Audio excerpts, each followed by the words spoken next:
turn all mics on, and I've got audio going, so we're good to go. All right. So you guys have officially become full-fledged members of the guild. You have officially gotten your first quest underway, or at least you have signed the charter for it. That charter being to take some missives to Fort Beluarian. As part of that, you are promised, upon proper execution. I believe you had sent Guchamog over to the guild to complete the signing of that and collect your retainer fee. You guys would be getting your 3 gold per aspirants, payable upon signing, and then you would be getting your 30 gold at the end upon successful delivery and confirmation of delivery of the missives to Fort Beluarian, to the Flaming Fist. You had stayed the night at the Temple of Sune, which was a resplendent and truly relaxing time. And I don't even mean that in like the DM's like sarcastic way. You literally were, I mean, it was resplendent. You were plunged into a scene of ambers and golds and pinks and violets, and the sense of lilac and ylang ylang, vanillas, and just all kinds of pleasantries in this temple to the goddess of love, and not just love on the outside, not just eros or the true love, truly love of anything. And this is your current location, except we don't have our drow party there. Upon Sage entering the old city, and upon coming across your group going into Guchamog's old, as we describe it, shack behind an efficiency, behind a shed, behind a store, next to the trash heap, when you went into the house, you found that Zenthar had disappeared. He was not with the group, so you quickly said, you know what, maybe we aren't ready for, I believe Bex was the one, not Bex, because Bex isn't in this world. Lorelei was the one who said, maybe we shouldn't go fight the dino that just wrecked our shit, in more or less fewer words. And then you guys decided upon a different quest, but you discovered that Zenthar had gone away from the party at that time.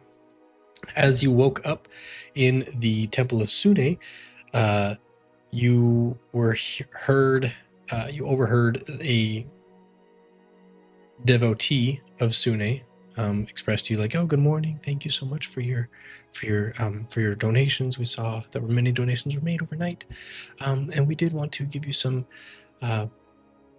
breakfast, just wines and breads." And then she conveyed that there was a disruption at the guild where they were calling all aspirants all guild members back to the guild to see if they could help investigate a gruesome scene that was detected or discovered down at the docks. Guchamog conveyed to you that, well, if we go back to the guild, we're likely to get kind of suckered into that, at least into the briefing. So if we want to leave for Fort Beluarian this morning, we should likely go do that and just skimp out on going to the guild. But he did say that by like guild bylaws, you are required to attend at least the briefing of that scene. And I think that's where we'll pick up, where you guys are still in the Temple of Sune. Let's see if I left myself pickup notes. Gameplay intentions, location, environment, breakdown, spotlight. No. Oh, welcome back to Your Turn to Roll presents Tomb of Annihilation. Last time our aspirants were found rest in the silken embrace of the Temple of Sune, but dawn brought grim tidings. Bodies pulled from the harbor, and the guild summons calling them to the witness the city's own fragility. Tonight, the party must choose their course, and the tides may not be merciful, was the notes I left myself, which none of that really matters. Okay. So that is where we'll get back in. My computer audio is coming through, not my speaker. So I'm going to fix that while I turn the scene over to you guys.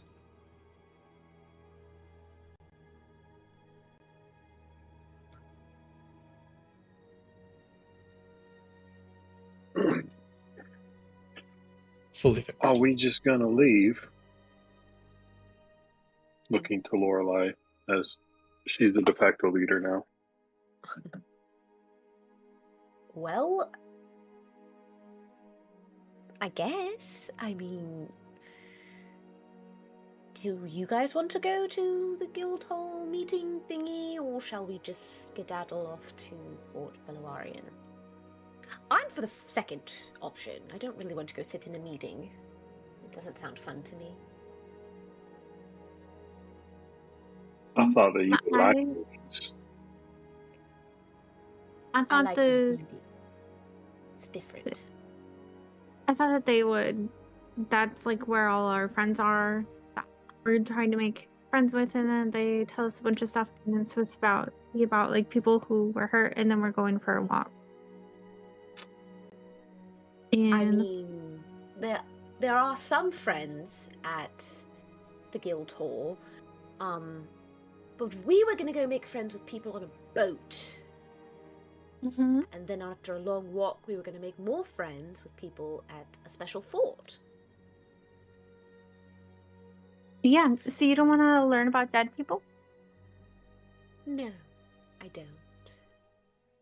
Thank you. I thought they said we had to. Do we not? It was like Or a is it gray like- area. I think I see color personally.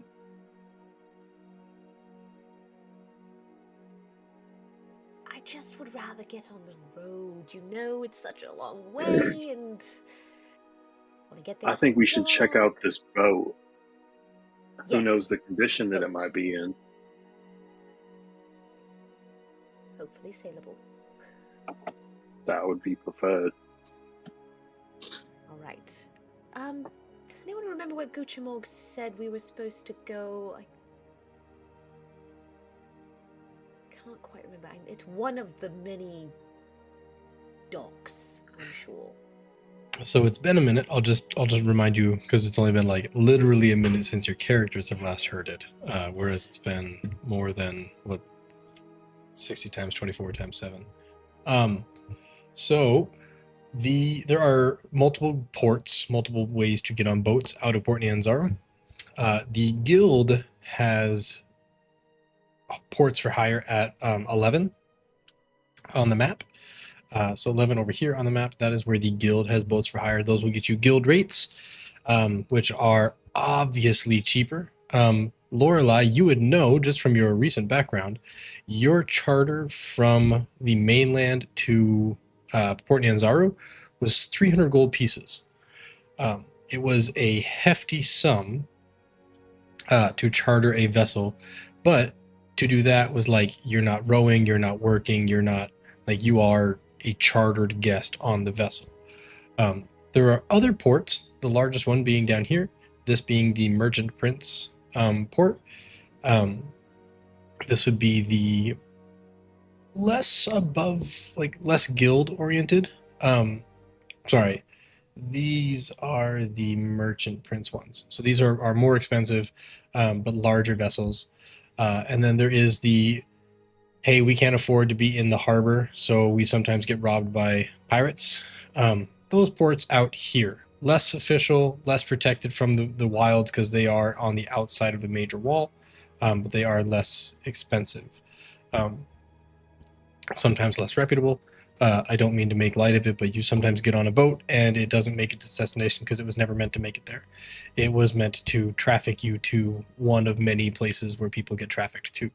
So, not to like make light of human trafficking because that's not what I'm doing, but people get abducted from there all the time. So again, choose your port of call, being the guild docks, the guild docks, the Merchant Prince docks, just like regular people docks over here, and then like the kind of less well-to-do. Well, I know that when I arrived, it was a little bit more expensive than probably what we're looking to do, so we should probably head over to the guild docks and... Would they be open right now? Probably. we're all supposed to be in the meeting. Oh, it just keeps coming back to this meeting. Like, do you have to walk far, or is it like from the dock to the halls thingy, or can you just like send Barn over there? Like, what? Like, do we want to what kind of friends are we making? Like, is this one of the I'm going to the watering hole to get water, grandma thing, or is this like I fell and don't want to tell you I broke my leg and then it's going to take me 2 days to heal and come back. Like, I was just curious.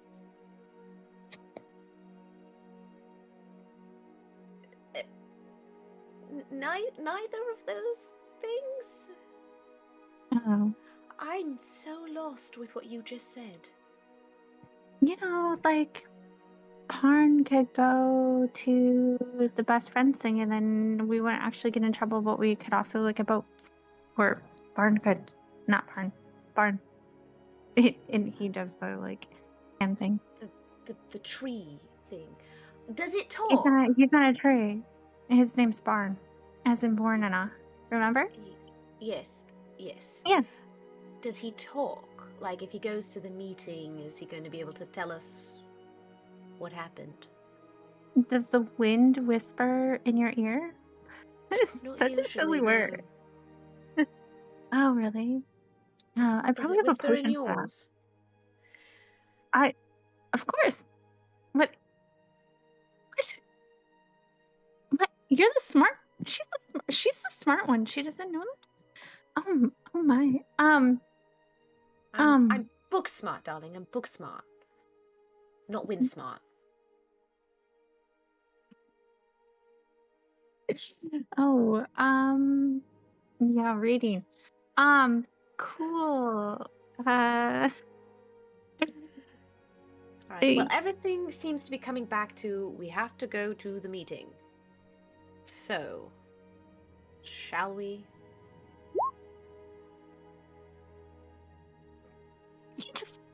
we can just like say hi to our friends and leave, right? Like Just a quick hello and then off we go. yeah.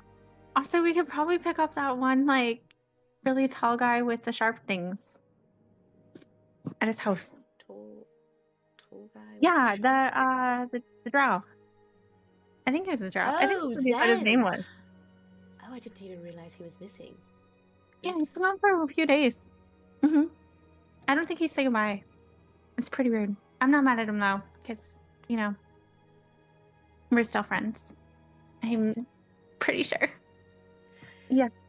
All right. Well, you make a compelling argument. We do have to go get Zen. So, to the guild hall then. Right. So like turn in a circle and probably start walking into water or something stupid. Like she has not Yeah. shoes. I'll grab her arm and direct her the correct way.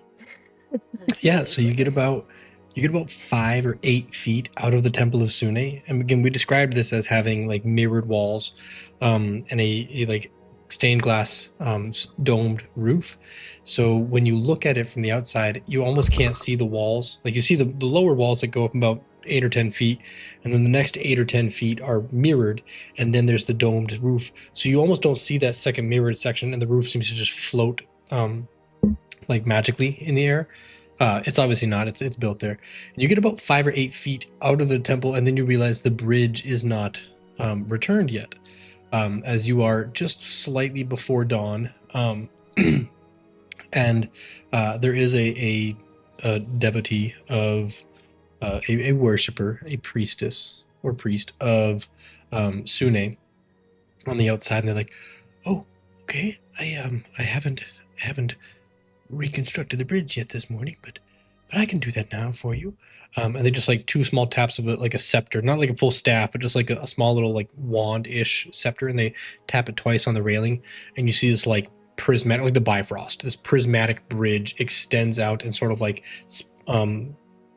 it's downloading. Essentially, it's like glitching, downloading, and then it solidifies and then becomes this like marbled bridge. Okay. Well then, have a wonderful, beautiful day, And again, we just ask that you keep us in mind should you come across any fortunes that you wish to share with the Lady of Love. Bless you on your day. Would you like a warm towel as you leave? And like they have like a tray of warm towels, and they're like, Yeah, I would take like everything that they give me oh, okay. because they were giving it to me. They give you like, it's like this silver tray of towels. They probably have like 12 towels on it. You take the tray. Yeah. And they're like, oh, Yeah, exactly. okay. And Bless then you. I would turn and try to give it to someone like next to me, even like another person who lives there or something. It's like, oh, we're yeah, okay. Yeah. So you cross this marbled bridge. Now once it's completed, it just appears completely uninteresting. And is like just a stoned cement bridge. I don't know what they would use for construction of this place. So it's just a stone bridge. When you get across it, you can already tell the town is kind of unease because you're already in the general vicinity of the guild. I was trying to draw it out on the map earlier. This being the path that you'd have to get to the guild hall, and even when you just cross the bridge, the town is already uneasy. There's not like the eager energy of the day prior when everybody was excited about the trials. There's like a sullen murmur around the town. There are members and guild hands kind of all over the place. Oh yes, of course. Yes, Mistress Berth. Thank you. I was actually asked to collect. Sorry, this is in response to what Malcolm sent in chat. I just completely sidebarred there. Yes, I was asked to recollect the call bell. She said that she shared her personal call bell with you. If you don't mind, those are. I would take it and hand it to the worshiper, whatever. Yeah, and they take out like a special cloth, like a monogrammed like gold filament cloth, and they're like, "Thank you," and like they place the cloth on it, the bell on it, and they wrap it up very neatly and tuck it away, and like that person goes straight to Mistress Berth to return the bell. It seems the bell is very, very sacred to them, so they take very good care of it. Okay, so with that, yeah, as I've said, there are like just a general unease around the area. As you get closer to the guild, you notice that there are members and guild hands packed shoulder to shoulder in the main guild hall, and they are being ushered inside. And Akene Afa, the merchant prince of war, come inside. It is not business for being held outside. Come inside, please.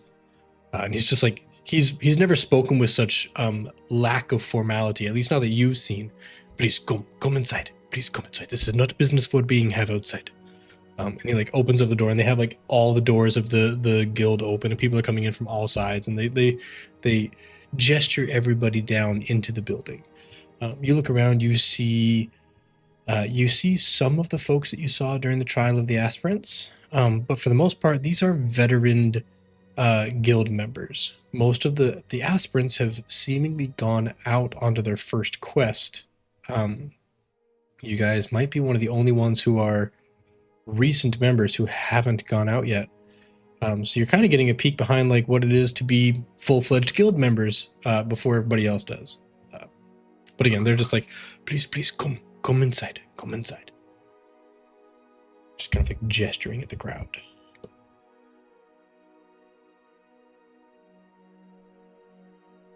I would follow them in. Yeah, Lorelai would lead Sage in, keep her on track. Probably looking around to see if I see Zen at all, if he's managed to find his way back or not. You look around, you see a lot of folks in the dark attire that Zen typically wears. Not necessarily the leathers and the cloak and stuff, just darker attire. But you don't see anybody who typically shirks from the sun like he does. Like you look around into all the shaded spots and you don't see anybody kind of like hiding around over there in those recesses and stuff like that. But there's a lot more shade inside. So in the courtyard, he's not immediately, visible. So you lead Sage inside, and assuming that none of you are like, I'm not going in. You walk inside and you see there's a dais set up in the front for someone to like kind of stand up on, like an officer, and he's in like this battered bronze armor. He's trying to like get his throat. He's definitely getting ready to like make some kind of edict or statement. I'm peeking out my audio. Cool. And you see he beside him there are two junior scribes, kind of like shuffling these clay tablets and these inked slates, and they're like straining to like get ready for whatever he's about to say. Hear ye, before dawn bodies were found, and due to the mass we believe it to be two bodies at the harbor's edge. Unaffiliated beggars pressed into a mess. Mangled. Unclear, really, the cause or the methodology, even. There is one survivor. They are presently incoherent. We are working on giving them some measures of comfort, so they will be willing to share with us. And we will rely on you, if any of you have the methodology or are not currently engaged in guild contract work, to see to it, or at least see the scene, so you may be aware if anything comes up. As you know, guild business that gets out into the city is ugly. Our presence here is welcomed and serves the city well, but if this does get tied back to guild business, it will be ugly, and we will need to protect our interest in the city and the city's interest in us. At this time, we are taking any and all questions. If you wish to access the scene, it is down in the harbor ward, next to one of these sewer outlets. We have many working to clean the area before the daily fishmongerers begin. So please, questions at this time. And like there's not really like the room doesn't erupt. People kind of like slowly filter out. A few people huddle in the groups and talk. And if anybody was in the area last night down in the harbor ward, please step forward now. Like 6 or 7 people, maybe of the group of 30 or 40, head up there. He just kind of lets it's kind of like you're in a bullpen, but kind of like, a conference hall. They don't seem to have a whole lot of information on it. And they, you see a few different people. There is, the one speaking is Officer Vela Nakoro. So Vela Nakoro. They are a, very stern. You haven't probably met them before, but it's just an officer. And there are, again, 2 junior scribes standing next to them. You do see the big turtle. I don't remember her name. Taskmaster Hama, I think. Pretty sure. That sounds familiar. You do see her. She's over there kind of standing like very sullen because the port is hers, and she's just cranky. I don't know if turtles can frown because, again, they don't have lips, but kind of just, it seems like there's kind of a chance for quiet conversation if you want to have it. Otherwise, he's like, if you're leaving the city, at least stop by and see the scene. It is best you know the image in case you come across something like this again. You may help us in our investigation. Then he will, like, Akane Afa will come in, and it is time for us to make a statement to the merchant princess. And he says it very quietly. And they, like, the 2 of them are like, yes. Thank you all. You are hereby dispatched. Disperse. Like, people slowly kind of filter out of the room.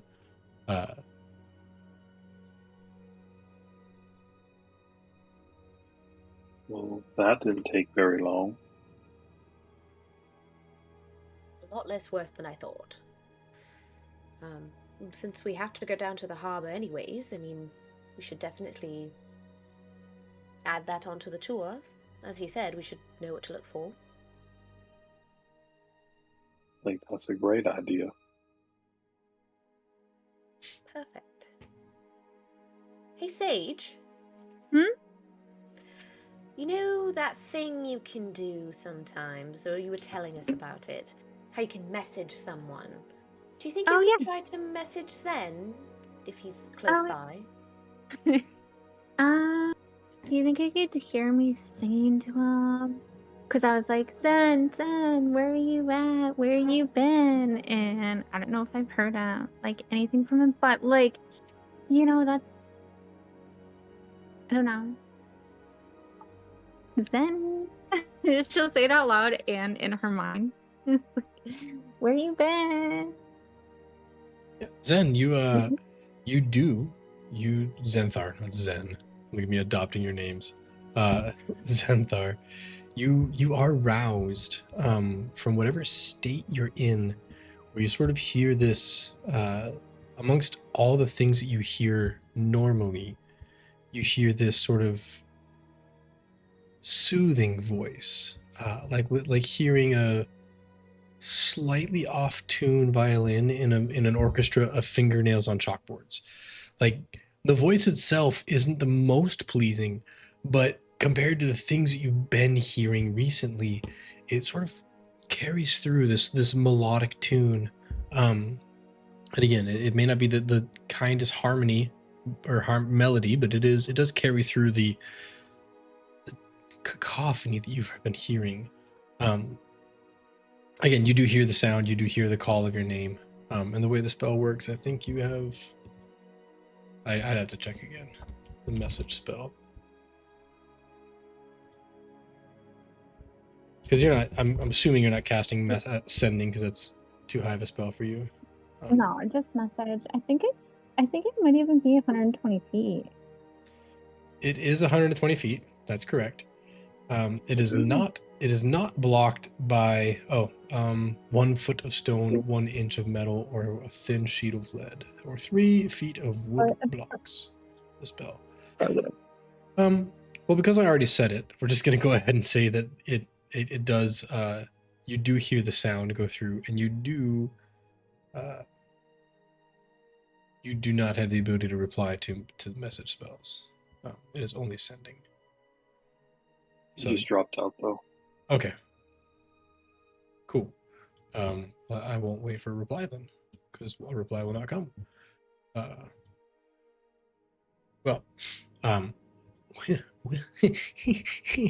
it. Okay. Moving right along. Cool. So anyway. How out of breath is Phoenix during this How far was the walk? Hall? It's like 300 to 600 feet from the temple to here.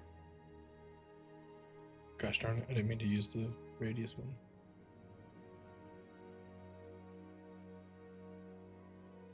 I mean, it's the start of the day. It's You hot, said- it's humid, but you had a really good night's rest. And you had food, and he doesn't get hot as quickly as others, so he's probably... I mean, he definitely looks tired, like he's trying to catch his breath, like he's probably Powering through sitting on the floor in the crowd. Okay. Cool. Well, with that, Sage, you do not hear a reply from Zenthar as you send out your spell and kind of speak his name as well. But you do, like, as you are calling out to him, let's see my session notes, you do hear there's a guild hand who is nearby, like just a general worker, and they're like, Zenthar, like the blacksmith Zenthar? Is that's the one you are referring to? He just got back on. Oh my goodness, fantastic. Hey-o. And like they come up to Sage and like, I haven't seen the drow recently, but is that the same Zenthar? It has to be. Do you know him? If I'm standing there still holding her arm, I'll speak up and be like, "Oh, yes, we're looking for him. We need him to go on our mission. Oh, Do you know where he is?" I don't. I was seeking him. I commissioned a family heirloom through him recently, and I was just seeking him to see if he was well. I know that he wasn't at the smith last time when I went there. Normally he's always there. It seems like yesterday he was away, so I just thought I would. Well, it's okay. If you don't know where he is either, I'll let him know. If I see him, I'll let him know that you're looking for him. Same for us. What was your name? Oh, my name is Mara Tanari.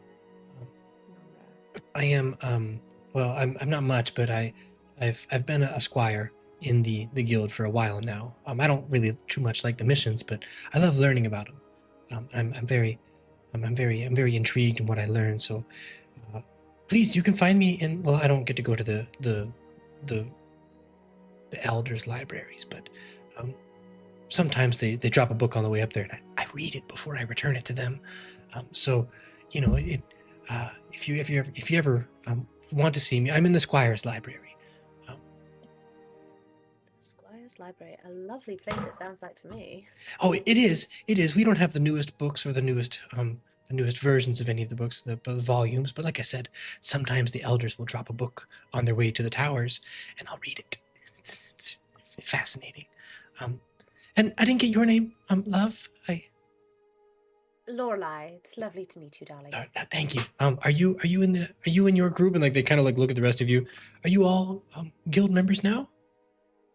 Yes, we passed the trial of aspirants, and we actually are trying to go out on our first mission, but we don't want to leave Zen behind. Oh, okay. Well, I know he hangs out in the blacksmiths guild. I'll go down there, and I really don't want to see the gruesome scene in the. I heard it was pretty bad. I mean, like, I've heard of Garalin ripping people in half, but I've heard this is worse. So it's like. Yeah, and they shuffle their tablets around. I was actually the one that took the first account of it. I'm the first person who. Wait.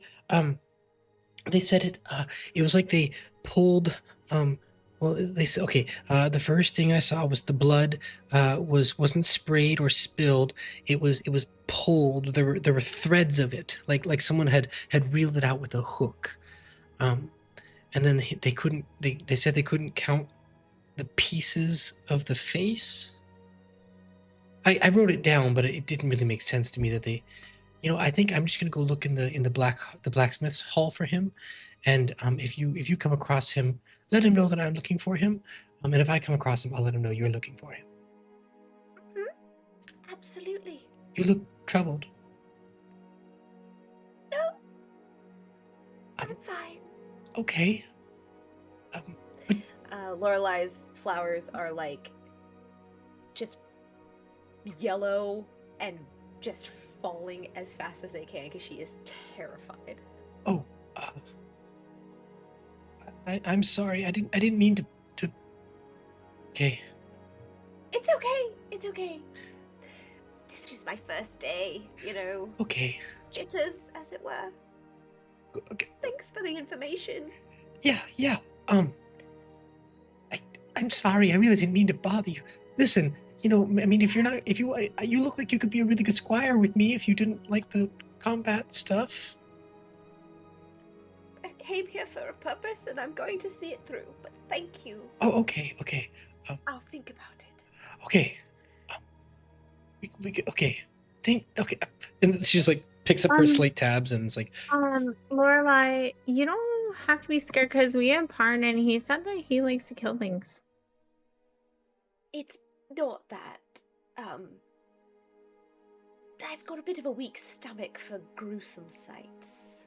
Oh, you can just close your eyes. It's fine. And if you pinch your nose, You won't have to smell it because sometimes with dead things like decomposing plants and, like old animal carcasses, like they have that smell and you don't really want to taste it in the back of your throat. And so you don't really, like, it's not really the best smell. It's kind of like when you don't shower for a few days after swimming in the swamp and you get stuck in the rain. Anyway, whatever. That's like grandmother said, you have to like twist your hair a specific way because otherwise we'll capture all of that with you don't bathe. Anyway, but yeah, it's fine. We have Parn.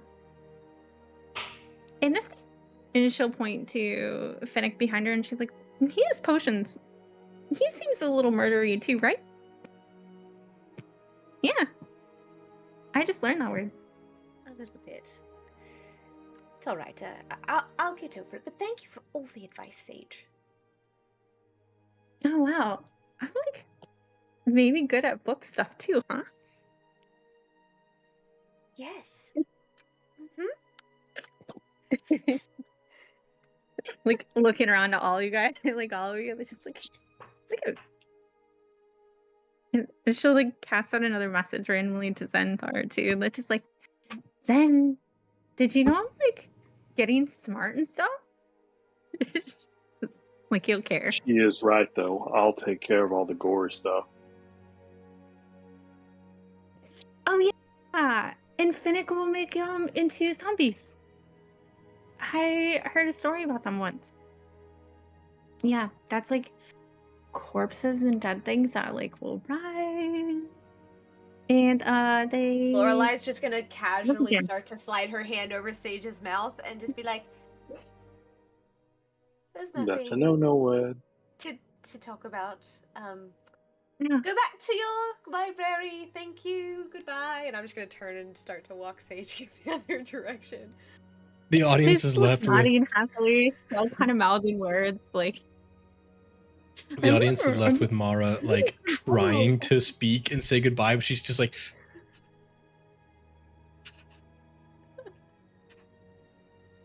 she's like abject horror. She's not cut out for this. No, Finnick makes those too. Well, as horrible as that is, as you leave the guild, there are a few different people. There is Officer Vela, as I mentioned. They're the ones who gave the briefing. There is Mara Tanari. She is the squire. You do come across a few other people, like a runner who like comes back and speaks to Hama. And they're like, you overhear them just casually as you're leaving the room. They're like, I mean, I'm telling you, it's messy. I mean, if it were pirates or brigands, we'd know. And if it were beasts, we'd know. This is something else. And she's just like, shh, quiet. No, dear. And like, in a very curt, sort of gravelly, almost, draconic. I know turtles aren't dragons, but to the untrained ear, it just sounds almost draconic. That she's like, shh, quiet. And the little runners like, they head back out the door and head back down towards the docks. And as you guys head out, I mean, I guess do you want to question anybody here? Do you want to try to get information from the crew in the guild, or do you want to just head down to the docks?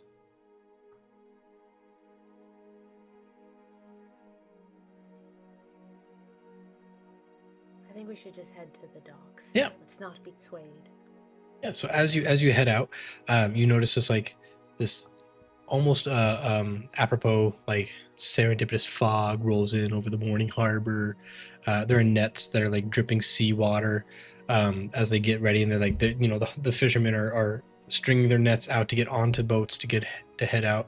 There are gulls that are circling, but they're not cawing. Like the morning is almost touched by whatever violence has happened here. The dock workers gather in a knot around these two shapes that are half covered in this sailcloth. They've been dragged up onto not the dock, but onto like the shore next to the water. So there's, I don't know if you call it's not the wharf, but it's like the seawall essentially. And they are, you can smell like just pungent in the air, salt and blood mixing in the air. And one survivor is rocking on their knees nearby, just like repeating something over and over and over again. People are kind of like, they've taken that person and moved them aside.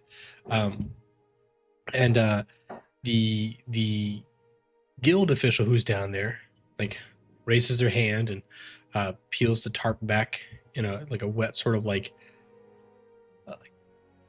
when you pull cellophane off of a custard and it sort of sticks to the custard, and it's like that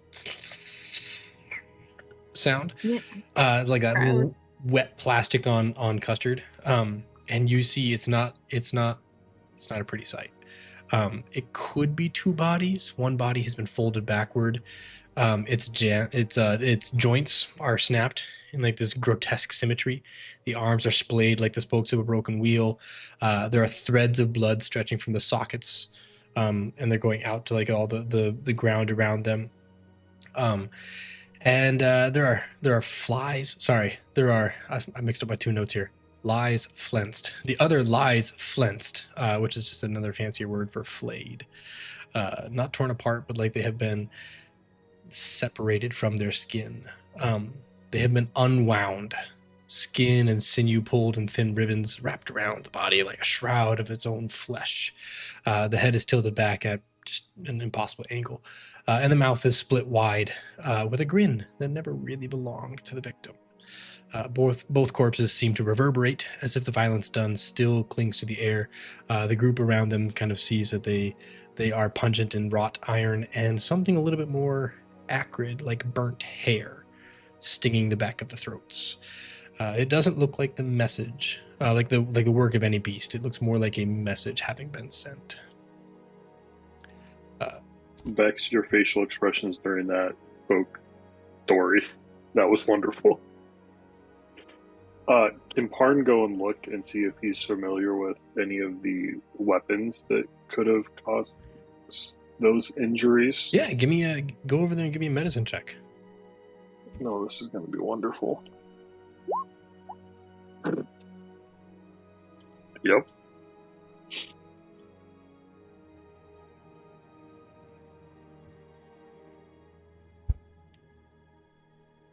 I think after a few dry heaves, Lorelei would probably step forward and attempt to get a better view. Does it look like, so all the blood's been pulled out, but is it like rooting into the ground? Does it look like roots, or is it just like literal veins? You know, I think it looks more, no. The answer to your first question, it doesn't look like roots. It's not like it's like the blood is trying to get back into the ground, or like the bodies have been planted like a seed and it's then branching out of them. It appears to be more like cracks in glass. So, and I'm not using that imagery to define what happened to them. I'm using that imagery to anonymize and anonymity, to make it anonymous what really happened. I'm just giving you other language that sounds like the image. It's like when you throw a rock at something that is glass, and then it spiders out from that. Like when you hit a TV screen, when you throw your Wii remote at a TV screen, and it so it's like that. The body is the impact point, and the blood goes out in these like almost concentric rings, but not quite, like a snowflake going outwards. And it is grotesque. And I think, yeah, that's where we'll leave you guys there, is that like it, and then we hear the audience, as you guys are like taking in the scene and just playing some like awful sound, we just hear the survivor going, the strands, the strands, the strands, the strands, the strands, the strands, the strands. And meanwhile, they're like priestesses and priests of a bunch of different clergy who are like trying to calm them down, getting them to sip water. And they're just like, as they're drinking the water, the strands, the strands. Like they're choking down the water while just constantly repeating the strands, the strands, the strands. Malcolm, with your medicine check of 2, your excellent medicine check of 5 minus 3, that's gonna be beautiful this whole campaign. You have no idea. It's super hard to Remember discern. my rage thing that I'm going to have to roll? Yeah, yeah. It's no, I choose not to remember. Okay. It's super difficult to discern what's going on. Like you see smashing injuries, you see slashing injuries, you see like piercing, you see every kind of physical injury being done to these things. But the mess is just like, I mean, it's like looking at tomato soup and trying to see what it used to be. Like it used to be a tomato a while ago, but That's funny. I totally made homemade tomato soup last night. well, homemade was tomato great soup, imagery, which thank is you. probably more chunky than the Campbell's garbage that comes out of a can, and like regular stew, yeah, it's not. It's very difficult to discern. Was this a tomato at one point? Super challenging. Somebody did a number on this body. I can't tell what weapon was used. I don't see any numbers. But weapons. Can I tell? Do I know things about? I think. Where's our friend that knows about weapons? Where he is? Pretty sure he makes metal things. We don't know where he is right now. We hoped he would have been at the guild hall, but unfortunately, it seems he wasn't there. Well, I'm gonna like rub my hands together and like look him a little bit and like act like I'm looking at things, and can I try and see what I can deduce from the situation? Yeah. Are you looking at the body or the scene? Or are you looking for Zenthar? You looking at the body? Body. Yeah. Yeah. Because Parn asked like about weapons, so I guess I would try to see if I could tell about what could have possibly damaged this. Yeah. The way you're describing it, again, to me, it sounds like you're trying to look at the like either With the wounds, I guess. the wounds would be a medicine check. So like, okay, I see that there's a defined injury. Yeah, so 12 is a lot better. And you're probably familiar with like looking at a dead body in the wild to discern what am I at risk of, because if the body has clean cut defined lines, those are most likely a slashing implement, whereas if it has a bruising around it, I need to be more careful because something may be bludgeoning around here. If it has constriction around the wrists, it was being restrained before it was killed. If it has constrictions around them, like you're a little bit more used to like, if I'm going to survive, I need to know what's out there. What do I have to protect myself and others? Yeah, and you see there are too many wounds on this. Like there are these tiny little pinprick wounds where it seems like it was a long, drawn out process. You don't see teeth marks, because teeth marks typically go in and then they tear on the way out. You don't see that. You don't see like these clean, thin, pierced lines that would happen with like a rapier or a dagger. You see that it was the skin was grabbed. These tiny, finite little points were grabbed and then pulled out in this unnatural sort of like fish hook or spearhead. And then next to that, you would see a slash mark next to every one of these. So like there is a cut. Something was cut with a blade, but it was also the thing that grabbed it pulled out blood like pulling Laffy Taffy, or like pulling stiff peaks. It's like these threads being pulled out. It's almost as if like sewing thread was dragged all across their skin, as they have like these blood capillaries that have ruptured in these little lines. It looks meticulous. Like it could not have been fast unless the thing that did this was super, super, super speedy.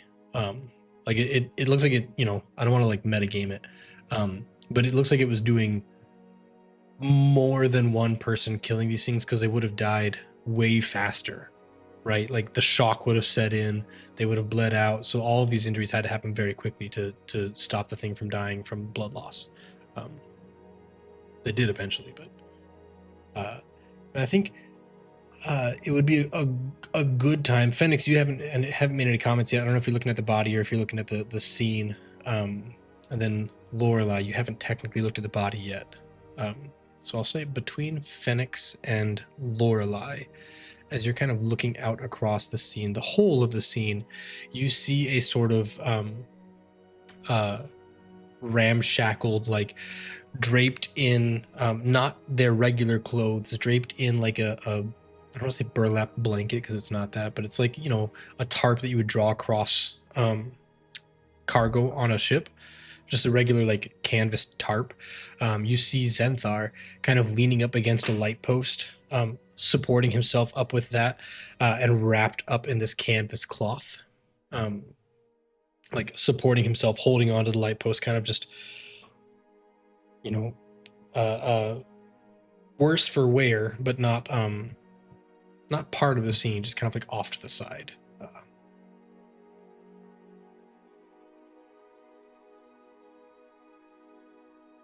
Yeah, as soon as I see him, I would probably just be like, okay, well, I'm done with the dead body anyways, and I would just take off and go to him. Zenthar? Zen? Hello? I'm like trying to like get him to look at me.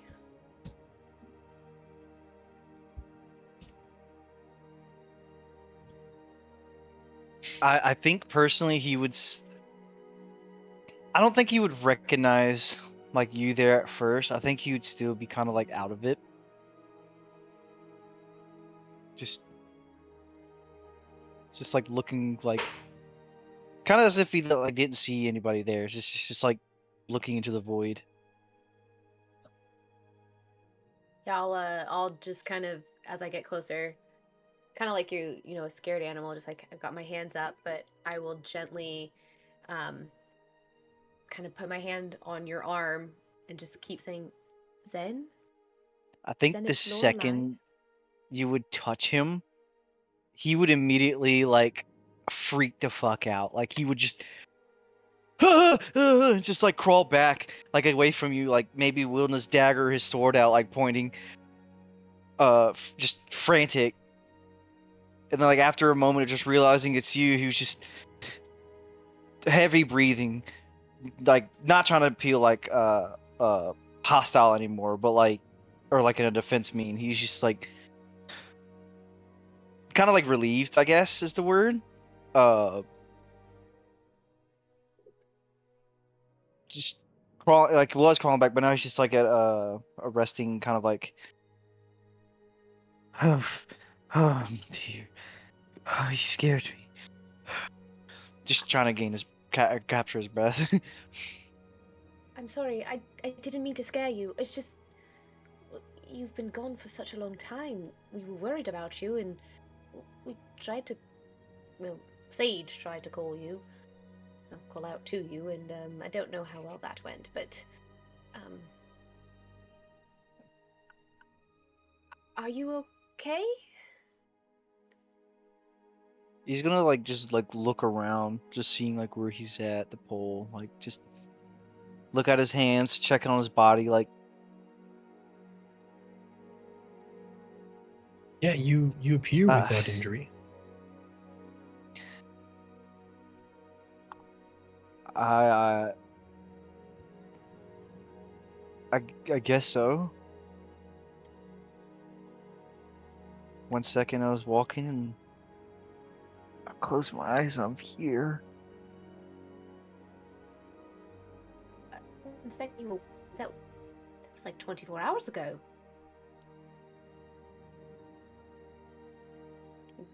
Been out What? of it for that.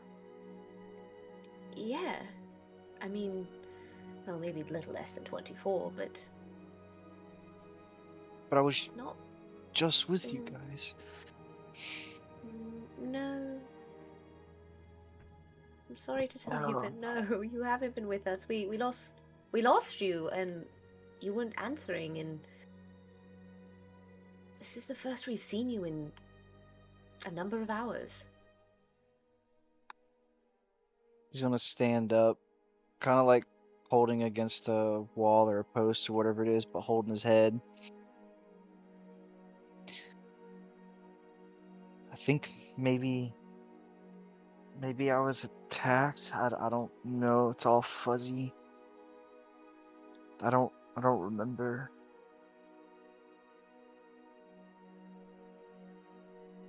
Gosh, my head.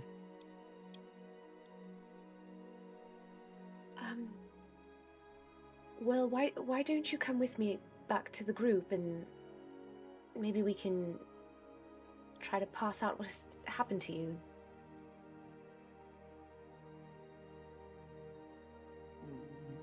Does your head Yeah, normally yeah. hurt when you don't know where you've been? No, I guess. I don't know.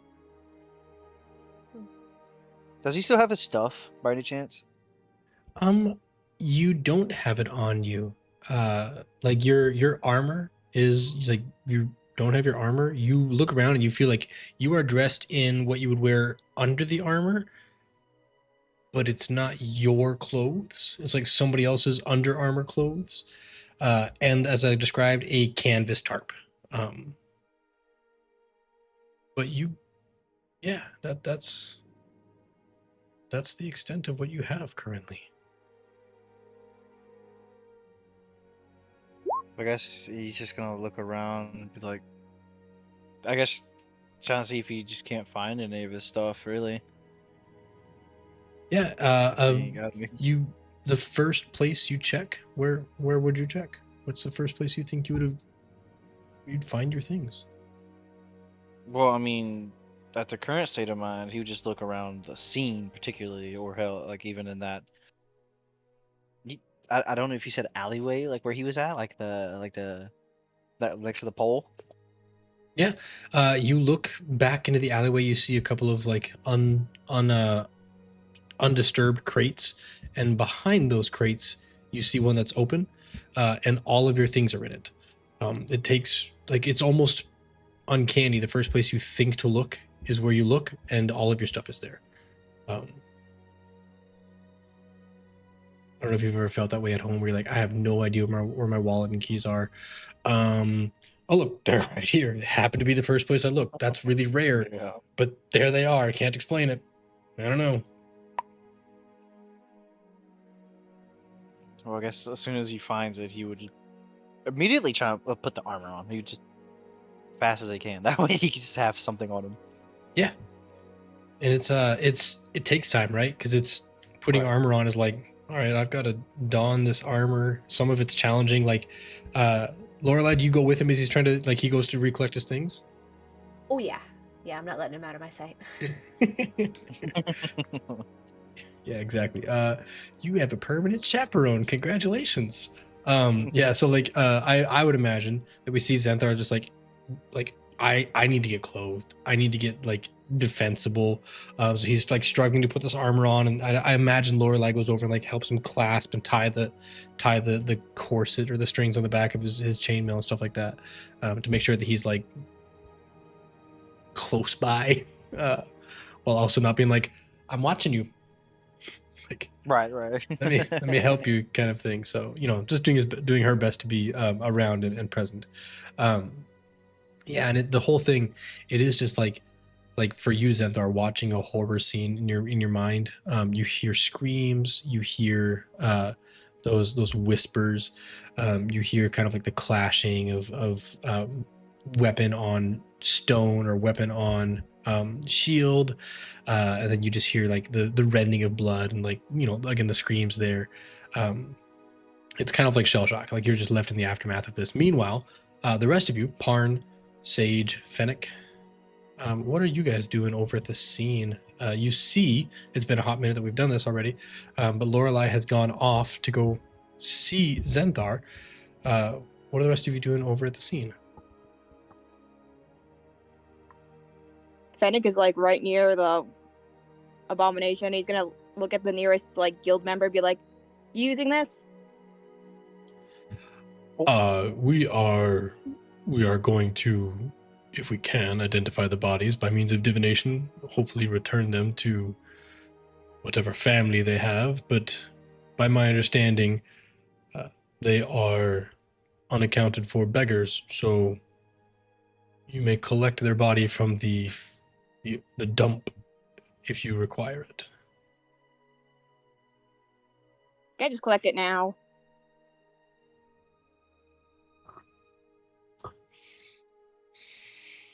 What piece of it?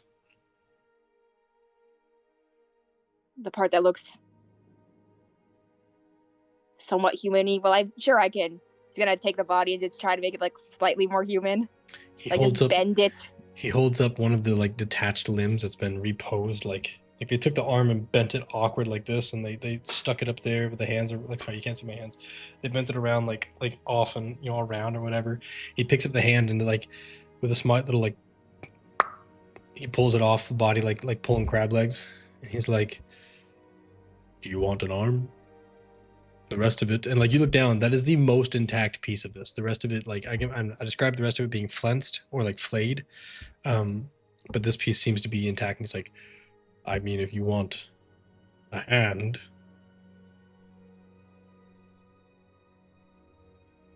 Is the entire chest like ruined or?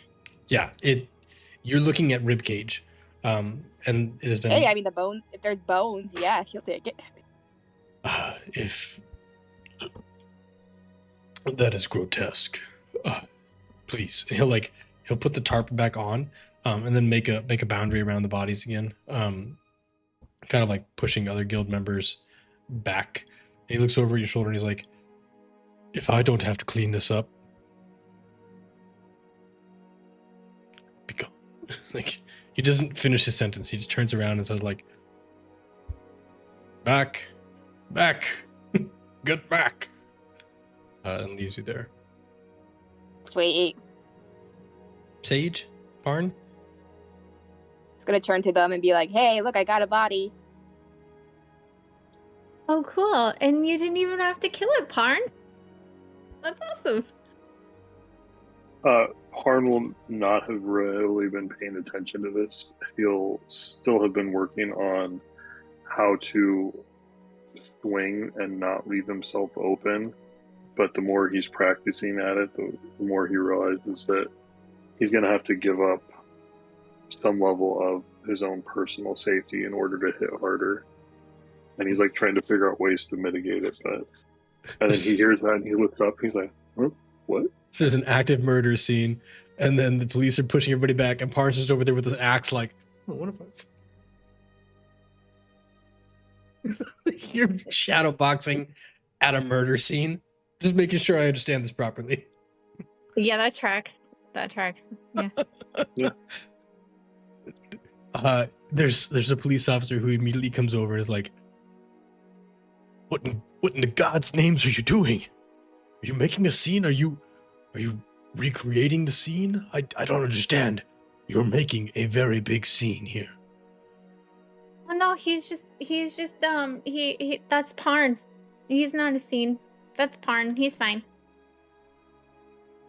I apologize. We are new guild members getting ready to head out, and I am trying to make sure that my swing will hit every single time. Do that somewhere outside of my crime scene. You look like a suspect. A Parn. I said his name is Parn.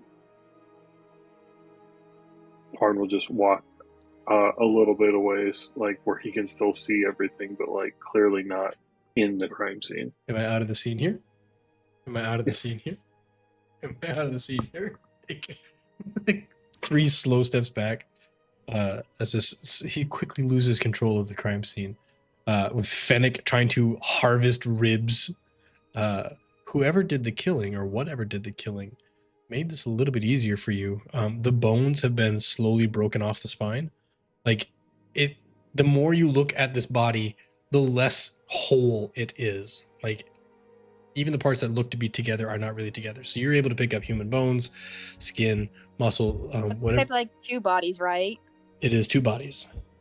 You know, I could probably like chop it up and like make it one body later, sew it back together?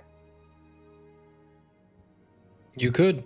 And Mr. Body is there. Are you instructing Mr. Body to help you? To help him collect and carry stuff, and he's gonna look to Parn again like, Parn, help me cut this up so we can reassemble it later.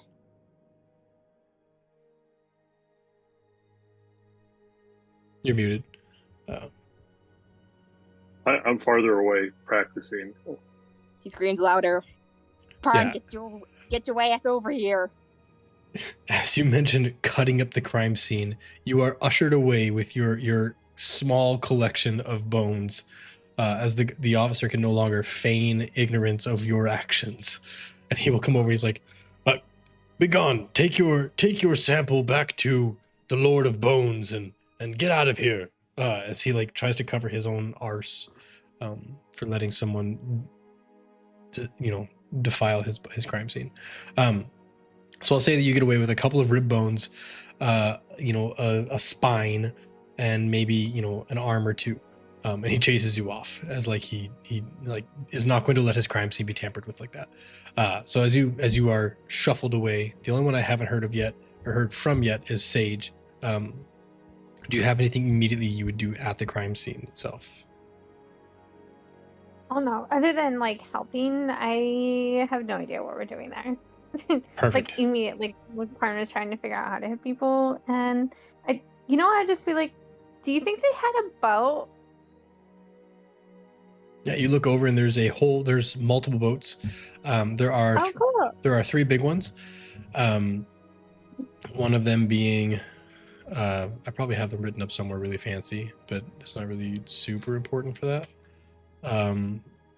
We've never been a fancy group, so no sense in pretending to be now. Let's see. Yeah, there are 6 boats. There's like a caravel. There's a ram prow, and there is a cog, I think is the other one. So there's a galley, a caravel, and a cog, and then there are some shallow draft like river fishing boats. So there's not a whole lot in port. A lot of them have already set out, but there are some here.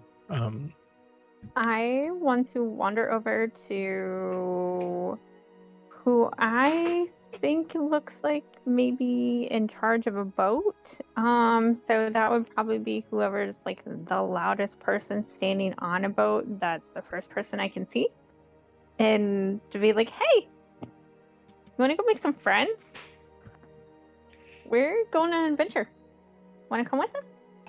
Yeah. On your boat. Yeah, they're like this leathery old fishermen. They have like the whaler's beard and like, "Dams!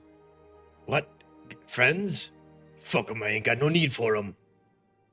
Oh, that's really? Oh, that's cool. That's wow. I was like that once, but that was like out of force proximity because there isn't anyone around, just me and Barn. But hey, is this your boat? Aye, this is the River Reed. She's a bit of a It's a really cool boat. scamper. Oh yeah, like a bunny. Is she fast? She's a river boat. She's as fast as we row her. The canvas sails Nice. don't hurt much. Aye, we move quickly. We don't get caught often. That's so cool. I like her. Reed's a good name. I've had a few of them that I made into like flute. Aye, the name's Kit. Making in the back too. You talk a lot. The name's Kit. Do you want a ride in my boat with me crew? Yeah, totally. Can my friends come? Aye. No point to them. Awesome. Hey, Lorelai! She's just screaming. Lorelai! We have a boat. This is Git. And Reed. She's fast like a bunny on a river, but I don't know that bunnies really swim, but Reed does. Cool. About Yeah, just I'll like just- waving to like some just kind pointing. of Like shake my head like, oh my god. Okay, and then I'll just kind of not really grab onto Zen, but that like casual like under the elbow like leading gesture of like, "Yeah, this way, we're going this way." And I'll get us back over towards Sage. Was it Kit or Git? It's kit, lass. Kit, like a medicine Okay. kit. Like a medicine. Okay, great. Oh no, We, get like the swear. Get on out of here. We are in need of a boat. We are trying to get to Fort Beluarian. I don't know if that's a little too far for this size of a boat. Lass, as they say, funny. it's not the size of the boat the that money ring. matters. It's Yeah, it's that. But you Yeah. can't go. You can't go to Candlekeep in a rowboat. Nay, this boat will get you to Port Beluarian. We won't sail in the open sea. We'll go along the coast, but it'll get you to Beluarian. Yeah. All right, and how much might that cost us? I will. It's going to take us out of our fishing, out of the Tiryiki, but frankly, the Tiryiki has been shit lately. So, listen. If you pay for my crew, I'll let you on board for two gold a day. It's about a 5-day trip to Beluarian. So maybe 10 gold for the trip. Go. Mm-hmm. I think I have money. We should just like take money out of her. No, Oh. darling, you gave it all I to gave me. I've got Yeah. it. Don't worry. You had money. Then we relieved you of it. Right. So 10 gold for the whole trip. That's not bad. And you're saying it's quite a fast ship? I mean, it's going to Well, get you there in both. 5 days. Okay. Well, you know. So, okay. If everyone's agreed, I think that's a great deal. That's it. 10 gold for the whole trip. 10 Yes, gold for right? the whole trip to Beluarian. Aye. And I'll be so kind as to give you some rice and fish on the way there. Okay. If we were to help in any capacity... Oh, you'll help, lass. Oh, well, I was thinking we could, maybe negotiate down a little bit. If you don't want to help, I think this may not be the boat for you. And you look at it, and there's not really a lot of space for just like sitting. There's like 8 seats. And you're gonna take up 5 of them. So there's like him. He's gonna have to kick some people off the boat. Like it's gonna be him and 2 crew members, and you 5. Like, oh, and Mr. Body. So it's gonna be him and his first mate, and you 6.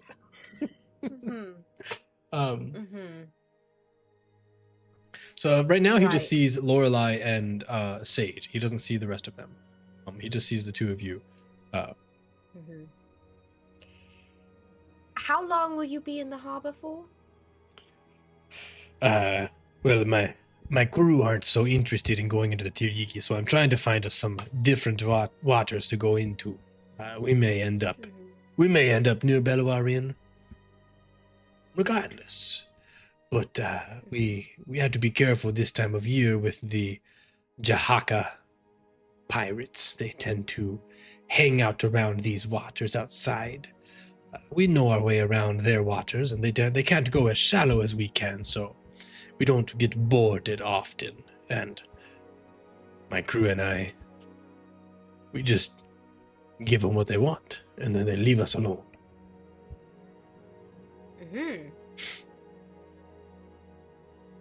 Well, give me 1 hour, and I will come back and let you know if you have a deal. Lass, if I am here, it is an accord. If I am not here, and he points at the other boats, you may find some other person to take you to Beluarian. No, Thank you. we'll be here in an hour. Kit, you're the best. We'll get a Bunny something cool. And I tell you what, see you soon. you put me on, what do you call it, retainer. You give me 5 gold and I'll wait here for you the rest. Oh, we don't. No, grandmother told me about this, right? You don't. But how do we know? Like, you should come with us then. That way we know you won't. No. No, that's all right. That's all right. He should stay with his boat. It's very important. I understand you're a busy man, and I understand that you've just got so much to do, but so do we. And unfortunately, I cannot just give you my money now, knowing you need to go somewhere. So it would be much better if we were to give it to you once we're on your boat. I officially. understand, lass. Yes. So 1 hour. If you're still here, it's a deal. Aye. And there are just 2 of you. Oh no. No. There's 6 of us. 6. Okay. I'll have to dismiss me crew, a large part of them, but we'll make do. Okay. Make your arrangements, and we shall be here when you return. Okay. Thank you, Kit. Lovely speaking with you. And I'll grab Sage by the other arm, and I've got Zen on the other arm, and I'm just leading us away. And I'll call back for like, Pawn, Fennec, let's go. Arn will walk over. Great. So what other boats were there? You said there was a galley. You said there were 6 in total. So there are 6 in total. I'll run through them all now because we're actually talking about it in a more DM out of character reference. There is a caravel, which is like this slim river runner turned coastal trader type of thing. It looks resplendent. It looks kind of like the ship that you came in on.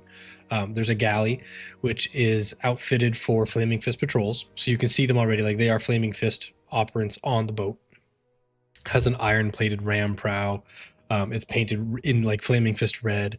It might as well have like the Semper Fi symbol on the side of it. Like, it's a military vessel. There is a cog, which is sort of a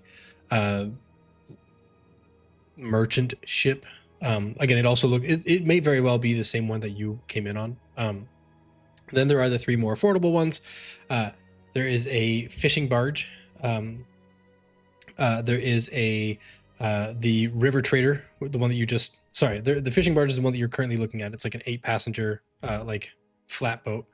There is you notice there are a few river trader canoes lashed together with planks to form like the sort of floating platform. And there is a small independent, like sail patched, smaller cog. And it appears to be probably the best looking shipping vessel, not in the like upper echelon.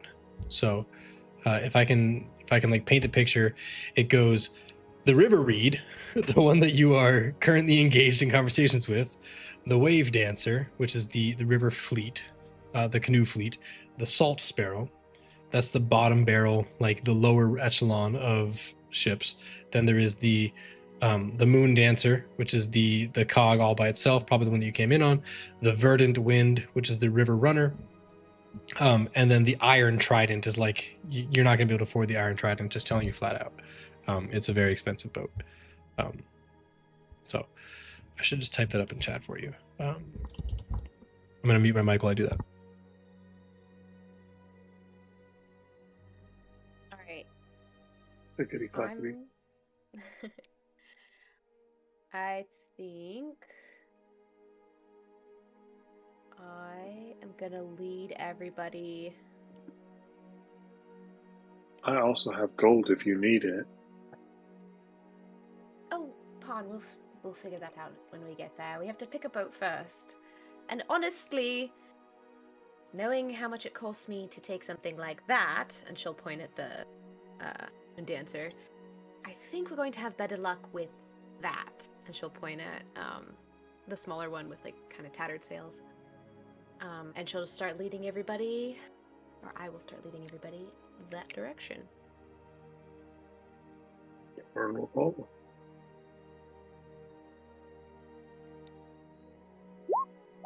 Okay. In increasing order of expense and quality. So you head out. You head over towards the Salt Sparrow.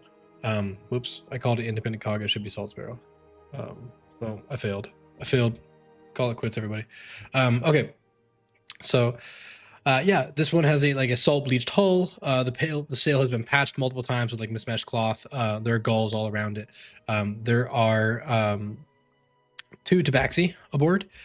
Each one of them seemingly like lounging. They are like kicked back. One of them is drinking a bottle of rum, and one of them is like throwing a dagger at a post. And they walk over there and very sullenly pick it up, go back and sit, throw it again, walk over, pick it up, and they hit like the same. Like they're spread very narrow. They're hitting like very accurate spots with that dagger, and they're like, all right, I guess they don't really see you because you haven't said they're gone or something. Let me walk that back. They are just kind of like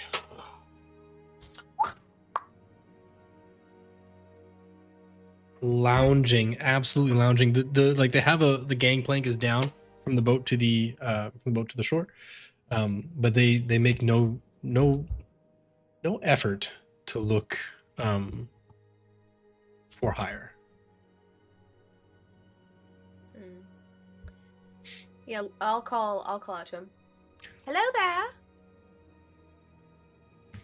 It's just like Hello. a wave. They continue to just sit on the boat. They pay no mind. I love this city. At some point in time, you hear like are you gonna say anything? I'm not gonna say anything. Are you gonna say anything? I'm not gonna say anything. You should say something. I'm not gonna say anything. Like they're like sort of bickering with each other. There's going back and forth. Phoenix will hold up the spine he has. Like, you want a spine? You used to hear the rhythmic like thunk, thunk. You used to hear the dagger going frequently, and like you don't hear it anymore. You also hear like the subtle sounds of like setting a bottle down, like a glass bottle hitting wood plank floor, and they come over and they look over like on the rail. Oh, what? Well, now I know they're listening. What did you offer me? I mostly offered it to you just to get your attention, but if you'd like, you could have it, I guess. It's not in great condition. A spine? A spine? Get your asses up here before they arrest you. Come, get up here. Yeah, well, I'll go up. Yeah, they have one of them is ushering you over to the middle of the ship. The other one is like waving, doing the typical captain thing where like as you come on board, they hold your hand because it's kind of difficult to transfer between a fixed plank and a moving vessel. Even just bouncing in the harbor, it's kind of awkward. So they hold your hand, like getting off the escalator. They step you down into the boat. Like, okay, so spine. What now? You've got a spine? I just picked it up. Interesting. Jean Rel, and this is Two Fingers. Please, what brings you to the Salt Sparrow? And like they haven't taken their eyes off the spine. Like, Yeah, you'll just put it like down so they can all look at it if they're all fascinated by it or something. did you? Two Fingers, come. And the other tabaxi, who's a little bit heavier stock, comes over and like picks up the spine and he kind of turns it around. He's looking at it. Like, he does not ask for permission. He just picks it up and he's like bending it and articulating it like, huh. He's gonna look at Lorelei like, you gonna tell them what we're here for? We need to hire a boat to take us to Fort Beluarian. Beluarian? Yes. Oh. How much are you willing to pay for the trip? 10 gold. I got some ribs. And a spine. The spine is ours then. Yeah, that's fine. And you don't care what condition it is. I mean, you're giving it to us. Yep, Yes. And it's humanoid. it was. 10 gold it is. 10 gold and a spine. Thank you. Yes. Please come on board. Again, Jean-Rel and Two Fingers. And our crew is waiting for us at a second site. We do the mooring, and we bring them in and out, and then we handle the guard But the at the gate. She just like perks up out of nowhere. But He didn't.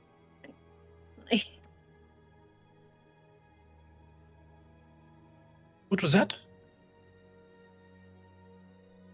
Cat got your tongue? You said there's no cats. I only have Barn. He's kind of a lizard, kind of not. You said 10 gold and a spine. Like, we had a friend who didn't even want a spine. So that's like. Do you just have like more friends or something? I'd rather you not ask about why I want the spine. I'm not really willing to share it with you. You're a complete stranger. I am, however, willing to let you on my ship for the price of 10 gold, going to Beluarian. Not our favorite port of call, if I'm being honest, but one that we are willing to make for you, given the circumstance of you have contracted us to take you there, which is a fantastic circumstance, to be honest. The best of all circumstances, as it were. Mm-hmm. Can I do an insight check? Yeah, go ahead.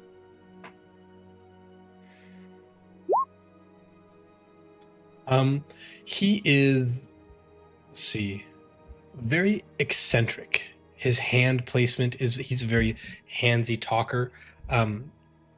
You gain that he is being both fully truthful about what he's saying, but he is not saying all that he is thinking. There is a lot that he is leaving off just by the pacing of his sentences, the way he holds his hands. He uses his hands as a distraction, and you pick up on that like he wants you to look at his hands so that you aren't looking at his facial expressions, which he's very good at hiding, but a 21 is very insightful. So he's not being 100% truthful. He is being 100% truthful, but he's not being 100% forthcoming with his information. So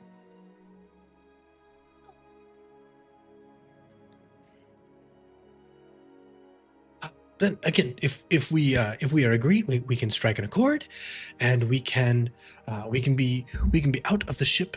Now listen, I do have to be some of the difficulty with sailing out of Port Nianzaru is Aramag. He does require a toll. We can pay it for you, but it is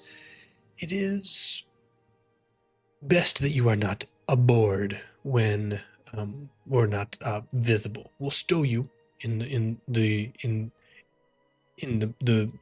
he would know the word for it. I'm gonna say brig, but that's not the word. In the hull, in the bottom deck, essentially. We'll store you in the bottom deck, and you mustn't make a word or a sound. If Aramag detects that we are being dishonest, he will sink the ship, and you will have to pay much more than 10 gold and a spine. So, just to leave the port, we'll be quick about it, and it will be, again, you have my word. We will not detain you there. We will simply stow you there while we go past Aramag and we leave. It's only a matter of security.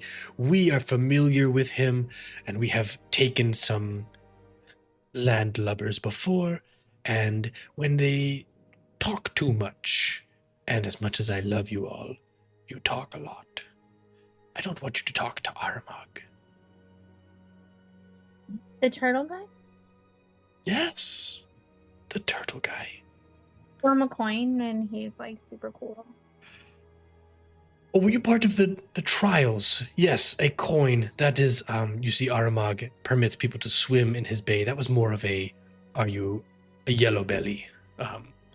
he is going to require a portion of the merchant, a portion of the commerce going about in the. Listen, it's just better the less you know about it. You'll ride below. We will allow you out as soon as we are on open water past Aramag's channel.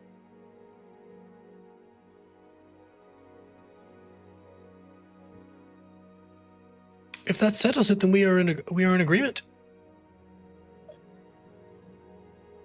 How long do you think it'll take us to get to the fort? Oh, after we pick up our crew? Mhm. Let's see. This is me not knowing the answer. Not him. So he would, dilly-dally a little bit, and then he would open up his handy dandy map of Chult and say 1, 2, 3. I think after we pick up our crew, we can make it in 4 days. I want to lean down to. Is Finnick or Parn closer to me? Up to you. I think I would lean down to Finnick and be like, this guy's kind of like, ugh. You know? Ugh. No, I don't know. Oh. Well, he's just he reminds me of I don't know, when you're walking along and you're like, oh, I'm gonna go fish in my favorite fishing hole or whatever, and then you go there and then there's this really bad smell, and you realize that all the fish are dead, laying around because it was a salmon run and you waited too long to go fishing, and then he just reminds me of that smell. And then he said that he's going to hide us away from that turtle guy who was obviously already our friend. We already made friends and had that shark thing save us. There's this whole thing, and now you just don't even know how long we're gonna go to get to that place. He said 4 days. Yeah. He had to look at a map though. But why do you have to look at a map to know how far to go if you go somewhere a lot? Well, how are we supposed to know they go there a lot? They could go many places. You don't think he goes there a lot? I didn't think he was that far. He said it wasn't his favorite place to go, so I'm sure they've gone other places more. You don't think he's weird? It's just me. I mean, yeah, Would but Lorelai we're getting us to our destination. Would Lorelai remember information about Mog and what is required to go past him in and out of the harbor? When you came into port, Aramag demanded a report of who was on the boat, a name, and your captain would have given a full list, because your captain is, let me not divulge that. Your captain would have given a full ledger of everybody on board there, and if Aramag did not know a name, and this would just be things that you had experienced, right?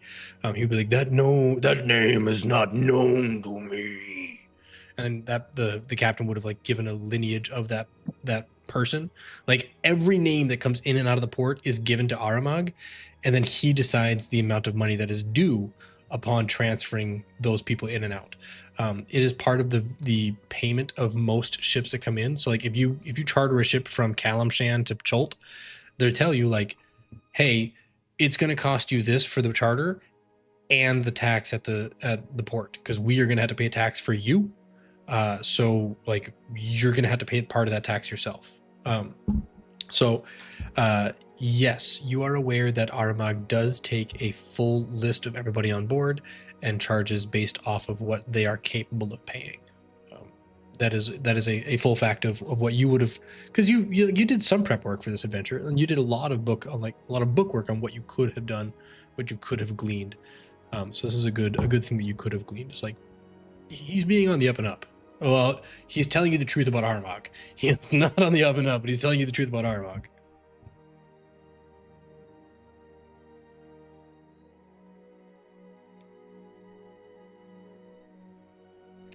gonna kind of pull Zen off to the side for a second.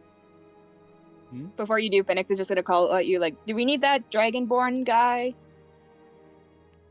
Oh no, Guchamog's not coming with us. Yeah, I'll pull Zen aside and I'll be like, look, I know you're very out of it. But do I'm you have fine. an opinion? Well, then you need to have an opinion. Because unfortunately, I don't think anyone else is going to understand what's happening. I need help. I can't pass this myself. Which boat do we trust?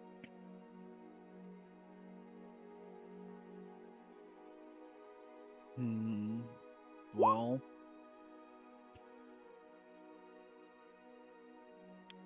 I mean, the first one was kind of sketchy. This one's not so bad. I don't really think we're going to haggle much, if any more, for any other ships. I mean, 10 gold and a spine is kind of a steal. I will say the inside of 21, it is a steal. It is just, yeah. Like acid on this ship would normally run you 40 gold, like for a 4-day trip. You're getting it for a steal. Not to dissuade you, not to persuade you one way or another. I am not telling you that as the DM telling you to influence your opinion. I'm telling you the DM something your character would know in character. This type of vessel would cost 40 about Yeah. for that 5-day trip. Now he's going to make it in 4, but it would cost about 40. So considering he's picking up an extra crew. The other guy was just charging for basically time on the boat. They appear to be very interested. Whatever spine you left them, that's intrigued them.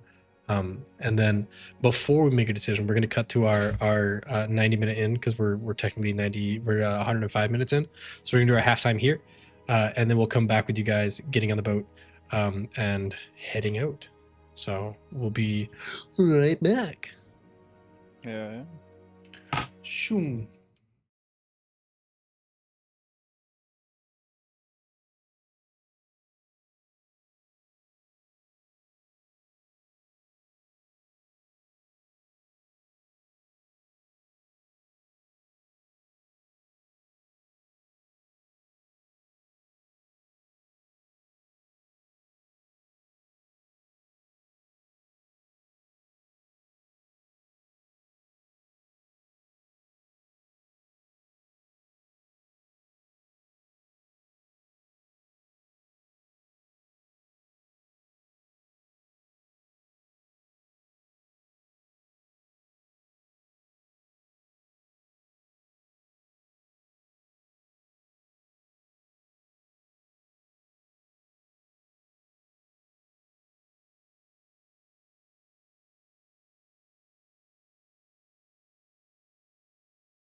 Okay, and we're back. Awesome. So as we come back into the scene here, just repainting the scene for half a minute, you guys are in the harbor ward with a mess of body disaster over there behind you. Sans one spine. So now they have a really hard And time. some ribs. Now they have a really hard time identifying that. But as you guys are, I just can't wait for someone to scry on those bodies and or like, do like find object or find person. At what point does it become find person and what point does it become find object? Is it when you die? That's find object, your object at the point? All right, sorry, I digress. As we get back into the scene, you guys are loading up onto the cog, and I realize that maybe not everybody knows what a cog is, but it's just another word for sailing vessel. A sailing vessel. If you go and look up cog sailing vessel, it'll show you it's like a, it's the stereotypical, in my mind, stereotypical like sailing ship, single mast, square sail. Typically has like a rounded bottom, has a rudder on the back. I don't know how else to describe it. I think it was like a. Anybody know what the years it was sailed in, like 1300s? Where are my boat enthusiasts, my ship enthusiasts? Not in this group. Well, okay, cool. More tanks. There you go. Let's copy that image. Thank you, Malcolm. I'll copy image address and we'll paste it into Roll20 as well, just for reference. Nice, that worked really well. Good job, Thomas. Job well done. Well, let's see if we can do it here. Drag and drop, maybe. No, that doesn't work either. Well, forget it. It's a sailing ship. Don't worry about it. It's a sailing ship with a single mast and a square sail. And you are on board that with your captain, Jean Rel, the Tabaxi, and his quieter brother, Two Fingers. And so the Salt Sparrow being the name of your ship, as it kind of bobs up and down to the harbor, much slower than the flat raft that Ebo Kit, I think was his name, Ebo Kit. Doesn't matter because he's not here anymore.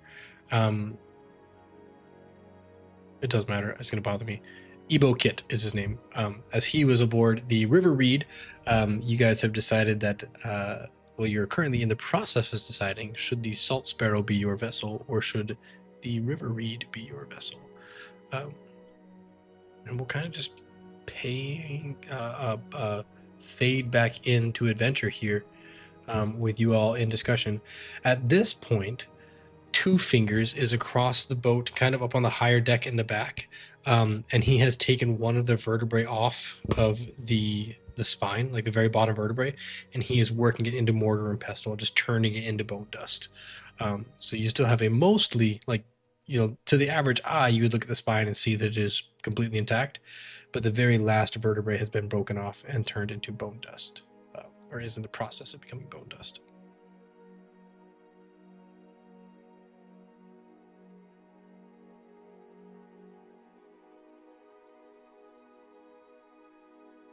Well, since no one else seems to care about whatever his name is, Bendix is going to go look for him. Guchamog? Yeah. Yeah, he... I would... Go ahead. Oh, I was just gonna say I would turn away from Zen, trying to see if everyone was still in the boat, so I could like get them to come over so we could talk about it.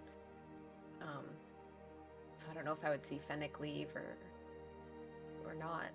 Fennec, you walk to the side of the boat where the gangplank was. The gangplank has been pulled.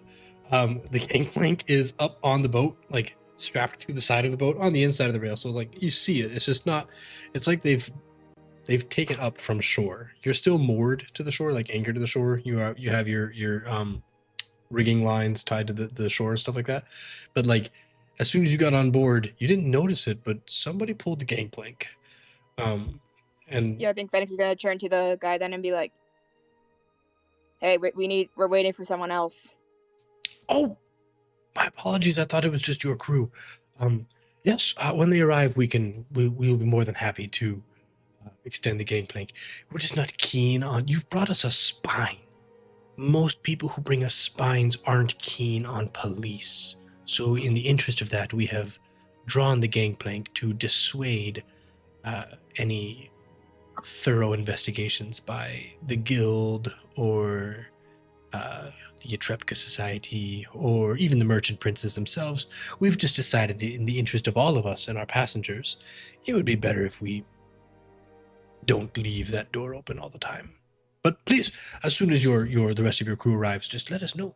We shall drop the gangplank back out for them. All right, and then he'll go over to Sage and be like, "Yo, can you send Guchamog a message? He's supposed to be here. I mean, he doesn't know he's supposed to be here, but he's supposed to be here."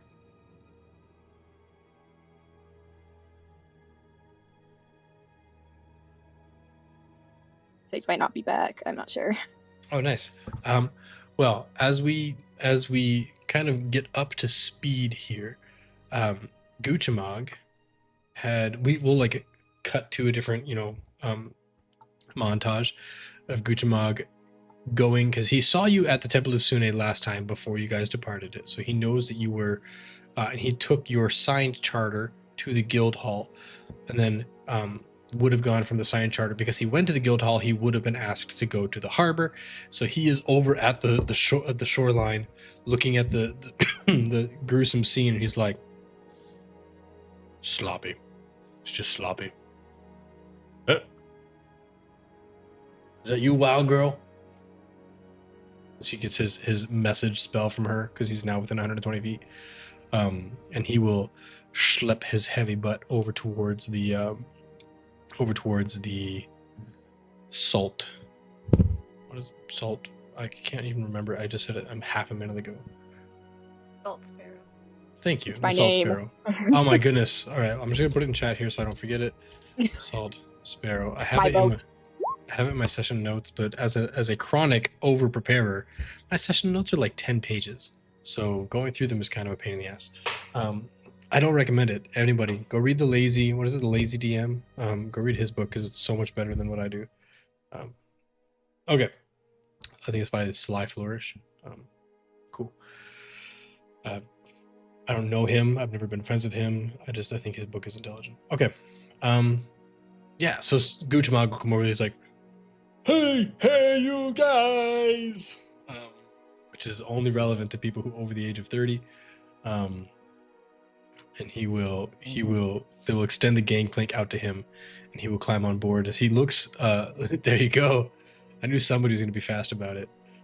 Literally, he's on a boat, and as for all I know, it may be a cog. I don't know. All right, cool. Guchamog will come on up, and then he seemingly he comes on board, drops his heavy pack, holds out a bag full of your retainer, which would be 3 gold apiece. So that would be there'd be 18 gold for you guys, I think. No, it'd only be 15, because Mr. Body doesn't get paid. He should. He's a human too. It begs the question. This is a really good flashback. Would you have told anybody in the guild that Mr. Body was what he is? I don't think he would have told them. He just would have been like when he first met the group, he didn't really bring it up until someone mentioned something, and he's like, "Well, he's dead. I sure hope he's dead." I meant more of the guild itself, when you registered to be an adventurer. Yeah, I know. I mean, he probably wouldn't bring it up unless they brought it up first. I'm trying to say. Okay, yeah, they wouldn't have, because they've seen weirder characters. That being said, I think Mr. Body is a guild member, because they wouldn't have disqualified him without reason to believe that he was undead. And they have weird characters. I mean, for crying out loud, they have the Emerald Claw. That's a weird bunch of characters. Guchamog made it through. Terran made it through. You guys made it through. They've had weirder, an occluded figure like this. They've had weirder characters. So there would be 18 gold in the bag of retainer, as he provides. He's like, okay, I've got the charter, and he holds up like a sealed scroll. I've got the missives, and he holds up a smaller sealed scroll case, and I've got the retainer. So I guess I'll just hold it then. Or do you want me to pass out you? No, I think you holding on to it is a great idea. Yep, we'll do. I mean, if you guys want your payout now, let me know. Otherwise, it's fine. So he'll tuck it away, and he tucks it inside and like straps it to. He has like a leather vest inside, or leather like straps inside of his tunic. He ties it off to that. He's like, all right, so we're going. This is the boat. Where's the captain at? And then Jean Rel is like, another esteemed guest. And he turns to Phoenix. Is this the one that you were waiting for? This robust fellow? I mean, that's one way to describe him, but yes. Oh, sorry. This robust hero, as it were. Yes, we were waiting for him. Perfect. Well, then we will set sail. If, as long as we are agreed upon, you may pay me now. You may pay me later, but just as a qualifier, you will not leave the boat until you pay. So, you may pay me now. You may pay me later. As a sign of good faith, you don't have to pay me till we get there, but I will not let you leave the boat until we get there. Understood. I think we'll choose to pay you once we get there. I mean, you do have half your... We do have the spine, yes. 2 fingers. And 2 fingers are just like, yep. You hear like the crunching sound of like a blender crunching. You know, it's just it's pleasant. Yeah. And he's like, well then, let me show you to your temporary abode below. We don't want to upset Aramag, and then we'll be on our way. Again, as soon as we clear the gate, we will let you know. And you may be welcome aboard the top deck, or any of the public quarters. Again, the captain's quarters is the only closed space below deck that is not the below deck. But again, you are welcome to the rest of the vessel. So please come, let me show you. And he will, take you below. And he, there's a very large open space underneath. And he lays down a collection of like thick down blankets, and then lays like a layer of sea moss on top of that, and then another layer of blankets. And he goes, okay, so just lay down here. I'll put the boards over you, and then when we get out of the bay, I will sound the bell, and you will be again free to travel about the boat. Please. He like gestures at the floor, and it's like stacking layers of insulation, and there's like the subfloor. It's the Millennium Falcon. What's this storage container used for? Smuggling. It is used for smuggling. He's going to put you in the bottom deck under the floor, so like your back is against the ocean. You have like the hull, and your back is here, and then there's the floor, and then there's the regular bottom part of the boat, and there's the top deck, and then there's the upper part of the boat. He's just gesturing at the floor. Like, please lay down. Less quite. What does Guchamog think of all this? Does he just get right in, or does he kind of? Guchamog looks at you all, and he's like, "It's your mission." Oh no. Okay. All right. Well, we've all agreed. It seems like, so let's get in the scary hole. Oh, it doesn't look that scary, but I mean, if you consider the fact that Aramog's going to be on the other side of it, don't think about that, because you're going to be about 2 feet away from Aramog. But I mean, you already did that, right? That's like the first thing you guys did, so... That is true. That is very true. All right, well, everybody pile in, and I don't know how everybody wants to do this, but I am personally going to lay next to and keep my hand over her mouth. Why would you do that? Yeah. How many hands are over Sage's mouth?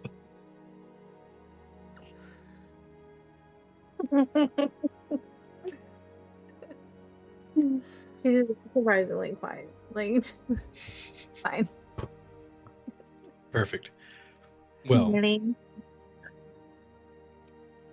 Jean-Rel will just stand there, waiting patiently. I don't know if I already put his name in chat, but that's his name. You may have your own spelling of it, but if you wish to have my spelling of it, that's what it is. Cool. Well, with that, he'll just stand there with the planks pulled up, and he's like, 1, 2, 3, 4, 5, 6, 7. Yeah, it's not that one. You are laid down there in like sardines. You are laid between the like there's the running boards, the trusses of the ship, and then the planks. Like it's not comfortable in the slightest. But as you all lay down, he places the plank atop you. He does look at Mr. Body very suspiciously, as you've already given him a human spine, and now you have a very weird looking quiet who hasn't spoken yet. And he's like, we'll do first introductions once we're out of the boat, out of the port, right? It's better if I tell him I don't know of any names that are in my boat. I don't want to know. It's a little bit easier to lie. Okay. I wish you the best. And it is like the board is, this close to your face. Sorry, I'm not speaking to the mic. The board is this close to your face. You are left with like hardly any breathing room. They have to at one point in time, they have to take Parn out and put him in a different place where the boat is slightly lower because he's a little bit more robust. So they have to him and Guchamog have to be in the deepest part of the boat. So you guys are cuddled up next to each other. And he goes back top and you just hear like a ding, ding, ding, ding, ding, ding, as like the boat slowly lurches out of the mooring. As it, you see it sails. You don't see anything. You feel this sort of like coursing as it's going around. As you maybe 5 minutes, maybe 10 minutes, you hear a sort of very familiar of like this churning water underneath the boat. And there's a bump, and it is a sizable bump. Very similar to the time when your skiffs got blown out of the water by Armagh the first time. And I need each one of you to make a I should have pulled this up ahead of time. DMs, always be ready. But roll 20 makes it a little bit easier. Okay, so I need each one of you to make a Constitution saving throw.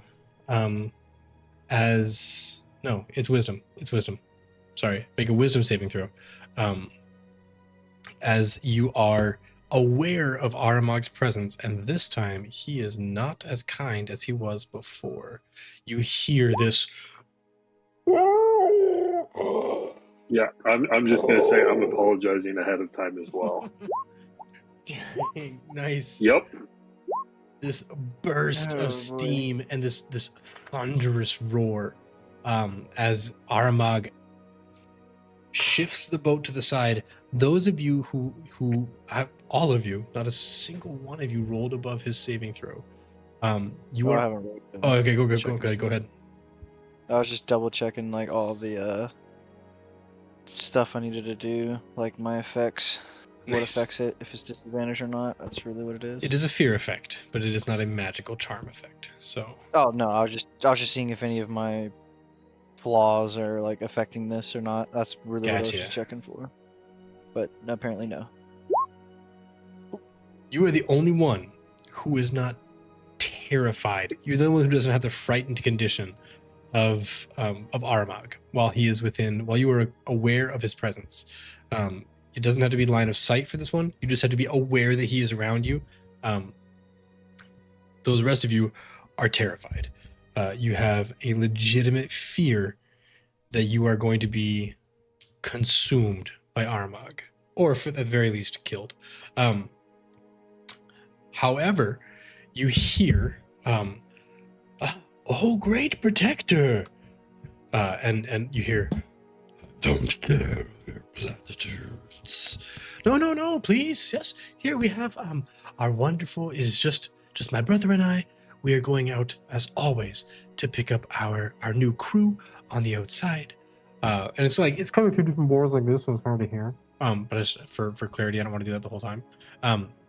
There's an exchange between Armagh and Jean-Rel, and Armagh at one point will be like, "Who rides with you?" He goes, "Jean-Rel, as always, and Two Fingers, just two orphans aboard the Salt Sparrow. Are you aware of any other passengers on your boat?" "I don't know the names of any other passengers on my boat, or I don't know of any other names of passengers on my boat. I am just taking my boat and its charter to go to meet my crew." He's like, "The same as always with you, Jean-Rel. Deceit, be out of my sight." Well, those of you who are stuffed in a small container in the bottom of a boat, inches away from a dragon turtle, and are under the fear effects of the dragon turtle, do you have anything that you would do in this claustrophobic situation, or are you able to maintain your nerve under here? No, I would totally kick out at the nearest person to me. Yeah, so we already described that Lorelei is the one holding your mouth. So she would probably be the closest one to you. But take care of you. Oh my god, the ear flapping is just nuts. Well, I'm already filling the small space with flowers. So they're in your mouth. They're in like your. They're in your nose. You're trying to like. Okay, if I just breathe calmly. Yeah. It's So as awful. soon as Sage kicks me, I would try really hard not to yell. Like I would go tongue and like really make no sound because I'm petrified. But yeah, you all are slowly dying of drowning. It's you've heard of waterboarding? You're being pedal boarded, or flower boarded. I don't know what sounds better. I'll come up with it later. You're being suffocated with flowers. However, as long as you were able to hold your nerve and not scream out, Jean-Rel is like, you hear a small. I don't even know if you'd be able to hear it, but like, as a bag of coins hits the water. And Armagh is like, "I tolerate you, Jean-Rel, but I do not like you." "Likewise, Armagh." He tips his hat, as we would see as the boat sails out of the port and heads northwest. And we'll go look at the map here for a second. It's been a hot minute since we've been off of our talk page. So if I jump over to virtual tabletop and we look at the map that we're on, I'll drop you guys onto the Port Nyanzaru map. No, not the Port Nyanzaru map. I wanted to drop you onto Cholt map. Where'd it go? Introduction, Cholt. Oh, it's been such a long time since I've moved you guys. I forgot how to do it. So let me grab that little ribbon. Yo, listen. I've got a whole thing that I'm not good at doing. This happens to be it. Okay. They changed how it was done. It was weird. No, Yeah, you can have like several members in different pages. Yeah, I learned that a couple campaigns ago where I was like really having a good time with it. Okay. My map looks complete. My map is completely white. Like it just failed to load in the map layer. But thankfully, the player's map, it doesn't look like that. And I have two screens up, so this works just fine. Cool. So you guys should be looking at a map of Cholt. You are, of course, in the north part of Cholt in Port Nyanzaru. And though the course is northeast of you to get to Fort Beluarian, you do have to go northwest to get out of the like isthmus? No. Bay? What is this big large body of water here? Come on, geology nerds. You could say inlet. Inlet. Okay, so out of this area, this bay, this inlet, you do have to go northwest of here. So The boat sets out a little ways. How long do you wait to be liberated from your chamber? I mean, Phoenix likes it. I think he would have said, like, before they hit Armagh, like, it's actually quite nice down here. It's like a coffin. It's like being buried alive. I was just what it's like. Exactly. You grab a bouquet of Lorelai's flowers that have been like petaled off of her hair, and you make yourself a little bouquet, and you're like, I'm ready to go. Take me. Priceless. Well, I think Jean-Rel did say that they would ring the bell when it was safe to come out. He So did, didn't Lorelai he? would be waiting for a bell sound, and then kicking that floor out. He did say that. 10 minutes Oh, no. pass. 15 minutes pass. 20 minutes pass. 25 minutes pass. 30 minutes pass. And just after 30 minutes, you hear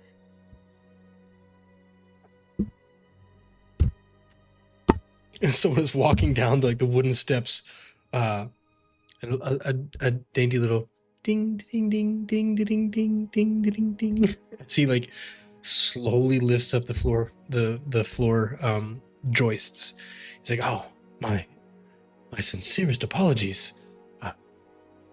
We were being tailed out of the port. I just needed to make sure we had enough time to, well, the merchant princes don't like when we deceive them, so we needed to clear. They were going up the Tir Yiki with another group, and we wanted to make sure that we were clear of their sight before we allowed you out of the boat. Please, feel free to walk about freely. Again, stay out of the captain's quarters, but feel free to walk about freely." And he'll You actually lower put the floorboards back. Yes, if you choose to stay here. I do have to say, Nope, I want out. I'm out. yeah, he'll hold his Let hand them out down. first, and then can you put the floorboards back? It's quite nice under here. It won't be when we start to break water. It will be really rough. You're going to take the brunt of the hit, as if the whole of the boat were coming down on you against the water. But if that's the way you choose to die, far be it from me to prevent. Please, may I bring you out of the floorboard? And he'll hold his hand out towards, as Lorelai was like, I gotta get out of here. Hold his hand down. Please, may I, to whom do I owe the pleasure of chartering this vessel? Right. I'm Lorelai Merriweather. It's lovely to meet you. And then I'll walk away. Quite. And he'll pull you up. And the rest of you, please. He hold a hand out to Sage since you're right nearby. Please, let me help you up.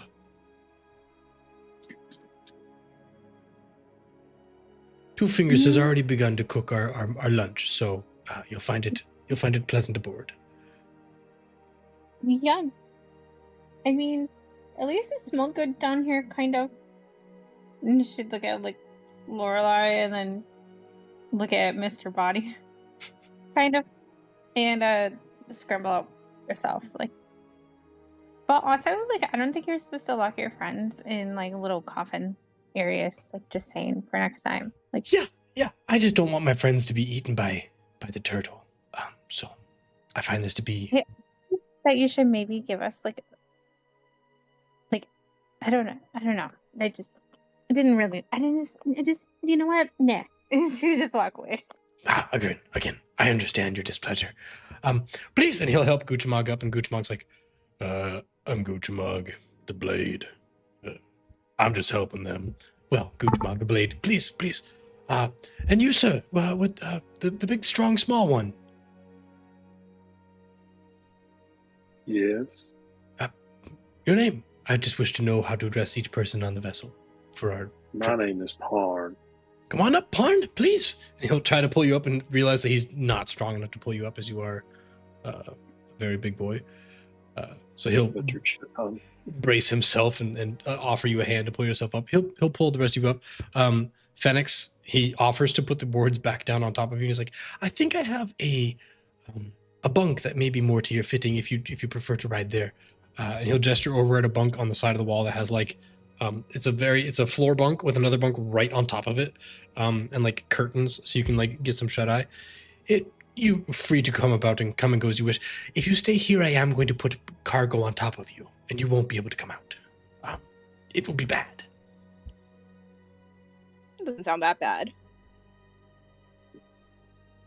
You know Okay. what? Yeah, yes. Just put it on him. He helps Zenthar Yeah, up. Here, I'll help you. I'll help you. He'll go to help Like I'll Mr. do it extra, like against it or something. Here, let me put a couple nails in the board for you. Yeah, exactly. Yeah. He'll go to help Mr. Body up, and he's like, "Come. Hand, please, and name. Hand, please, and name." Phoenix will kind of sigh, get up, and then I assume the body will follow him. Oh, a quiet one. All right, that's fine. I'm peculiar. Tends to happen when you don't have vocal cords. You're very interesting. May I invite you to our captain's quarters later? I wish to learn more about you and your talents. I feel like I have much to learn from you, possibly. You said your name was Phoenix, correct? Correct. Please. Well, why don't you all head up to the top? We'll talk more about the trip ahead of us, and we will we'll maybe prepare you for some of the unpleasantries that will inevitably as we approach more of the open sea there in the proper Bay of Chult. We will be most likely bothered by the Jahaka pirates. They're not a problem for us, and if we are aborted, rest assured we are well prepared to rebuff them. But we need to have a conversation about it, and then we'll talk about what happens when we get to Fort Beluarian. And again, we just want to make sure you are the most comfortable as possible. So please, head up top, and I will make arrangements down here, and Two Fingers will be happy to serve you your lunch. So please, and he'll like begin working down at the bottom to make sure that you guys are. To make sure that the floorboards and everything are reset properly as he sets out northwest. As you head up, it is midday. The Salt Sparrow is churning along just on sails. There's no one rowing. There are small plates, like there's a small little wooden bowl next to a tin cup. The tin cup has almost assuredly some kind of rum or alcohol or just brandy or something in it, like a very strong sort of burning liquor. Whereas the small bowl of gruel has like soaked breads and fish. It's like, all right, please sit down, eat, and then we'll talk about whether you are. You may regale me with your story of where you're going and why, and then we will again. I just want to know more about you, so I may be more accommodating on your trip aboard here. Please. Thank you. This is delicious looking. Oh, you needn't lie, love. It's a sailor's food. Well, thank you nonetheless. We're nothing if not manners in this crew. By that I mean me. I didn't get that opinion, that impression, as it were. Right. Well, we are a group. And we are friends. This is true. And we are on a mission. Friends. Okay, that's all very vague. Why are you going to Beluarian? Are you Flaming Fist? Nope. That's good. Are you allied with the Flaming Fist?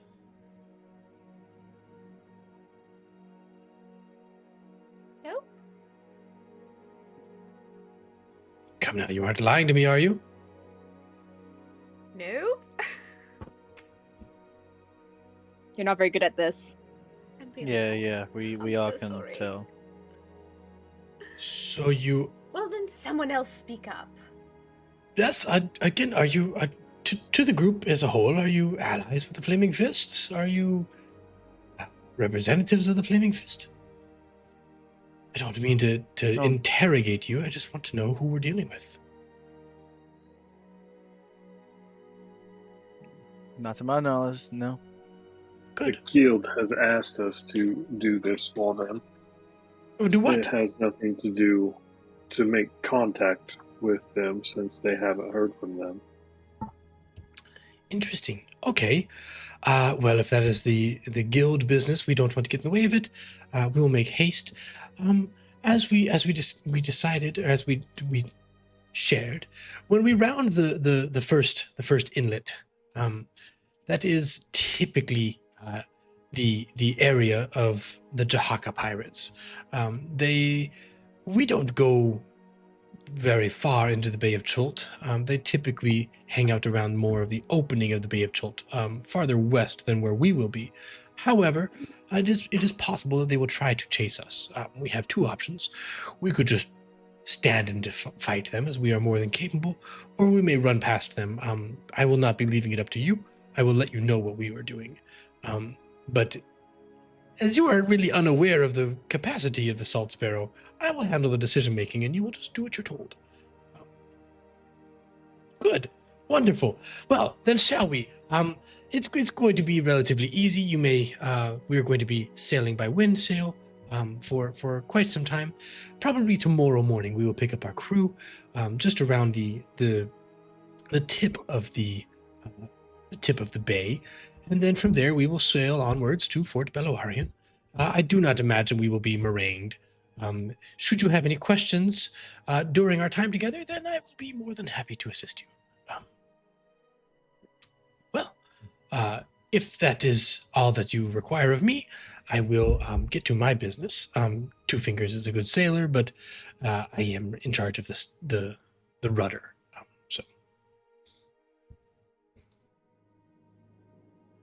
Thank you. Well, I wish you the best of weather, and may the sea bitch never know that we're here. Bows very low, and we'll walk off, allowing you guys to kind of congregate on the top of this boat without hindrance or interruption, as he is on the top deck, the rear deck behind you and above you, manning some form of primitive rudder, not primitive, but it's just not like a beautiful steering wheel. It's like he has like a giant lever that he's moving back and forth for the rudder of the boat,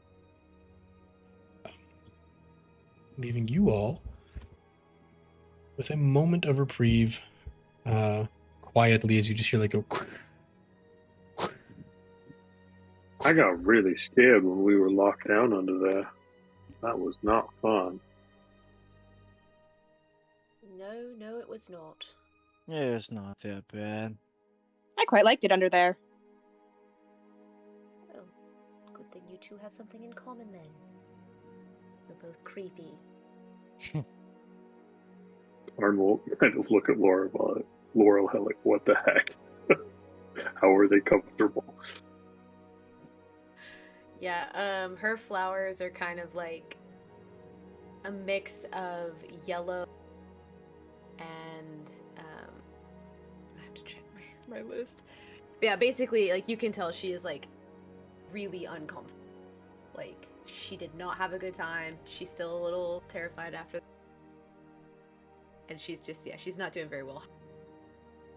Anything.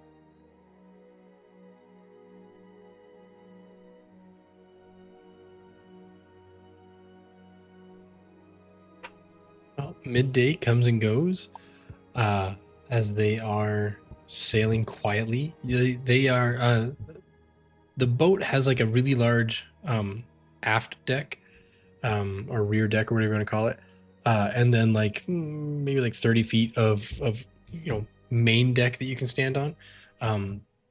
Captain's quarters is under the deck, and then there's a hold underneath the boat. Overall, there's a large number of places that you could congregate. The most steady place is going to be under the mast. That is the center of the boat, both tip to stern and starboard to port. So that's going to be the most steady place to rest. It is relatively close to the stairs for the aft deck, so you're within eye shot of Jean-Rel and Two Fingers. However, they do not come down. They are happy to reside up there and just hang out up there. Midday comes and goes, sort of into the night. There is you do see as like the day passes by, and again, if you want to RP more, by all means, don't let me stop you. But as you continue on about your day into the evening, you do see a small rowboat with about 6 to 8 people coming from the shore. Let me see where you guys are at. Your day 1 trip. 1, 2, and tomorrow you'll make 3. Whoops. 1, 2. Oh, that's because I'm not on the linger. Come on. 1, 2. Tomorrow you'll make 3. So as you pull up to about this area here, you do see there are about 6 to 8 figures huddled inside the rowboat as it's coming out from like this cove choked with mangroves, and they the torch gets extinguished as they come across like into the open water, and then the boat lights up a torch from the back of the aft deck, and Jean-Rel is like, oh yes, these would be our extended claws here. Please welcome them aboard, and they will be taking care of us for the rest of the way here. And these people will like climb up the ladders, and they are lean, they are scarred, they stink of tar and cheap rum. They don't look like guild sailors. They definitely do not look like guild sailors. They look like a more rough and tough, rumbling group of people. You notice that they have crossed sword and bone charms tattooed across their body. They have like their clothing and their weapons look ramshackle. Like it's not like guild assigned or military assigned things. It's like stuff that they've picked up on their day to day. They're very polite. They step aboard and they're like, "Oh, all right, I'll just get down to me bunk." And like they all kind of step past you. And when they get on board, they close the sail, or rather, they leave the sail open, and they get their oars out, and like 4 on each side as they begin to propel the boat. And you guys pick up pace through the evening as the first night falls, and the hammocks are sort of extended in between bunks, and people are kind of like allowed to just rest at ready. The crew does not, because they've just gotten here, but he allows you all like, oh, yes, you may sleep above, you may sleep below. If you are unfamiliar, we recommend that you sleep below. Sleeping above may be uncomfortable. But please, again, end of day 1, we do expect there to be a little bit more excitement tomorrow as we are approaching the open sea, where we, again, as mentioned numerous times, expect to encounter the Jahaka pirates. But if there are would any of the hammocks be able to support me? Yeah. There are swarthy, big pirates here. Like Taskmaster Hama was not pirates. That's foretelling. Sailors. They are ruffians. They are smugglers. They are not pirates. That's not a Freudian slip. That's a stupid slip. Okay. So there are swarthy people here. Even Taskmaster Hama was a sailor at one point. It's like these can they're not hammocks. They are ruffians. Is it thugs? Yeah, perfect. They are what's that word? Freight like hammocks. They're meant to hold heavy like rum caskets, barrels, and things like Okay. that, so they can hold your weight easily. Now they're not the most comfortable because they're not meant for people. They're meant for freight. But again, they allow you to rest there. Yeah, you can hear the crew above singing like rough shanties, kind of between prayers and curses. They mentioned Shanti, Umberly, the sea bitch. She is the goddess of the water, and like all of the songs to her are kind of like fights with her, like you won't get us, you fat old cow, and it's like insulting, but also kind of in like a we're meant to fight with you, we're meant to oppose you type of way. But again, it's very coarse. These are not like good, wonderful people. But you are left by large and far alone in the hold. Meters or inches above where you were stashed for Armagh. But you are left kind of at your leisure underneath. What does your first night on the water look like? Actually, I think Lorelai would stay up on the deck and kind of just be observant and see if she can see anybody talking about anything that she should be worried about. Maybe especially keeping an eye on the captain. Yeah. There would be so a number of times throughout the night while you're watching around. So the first thing you notice is they are passing around some barrels that you did not notice they had earlier.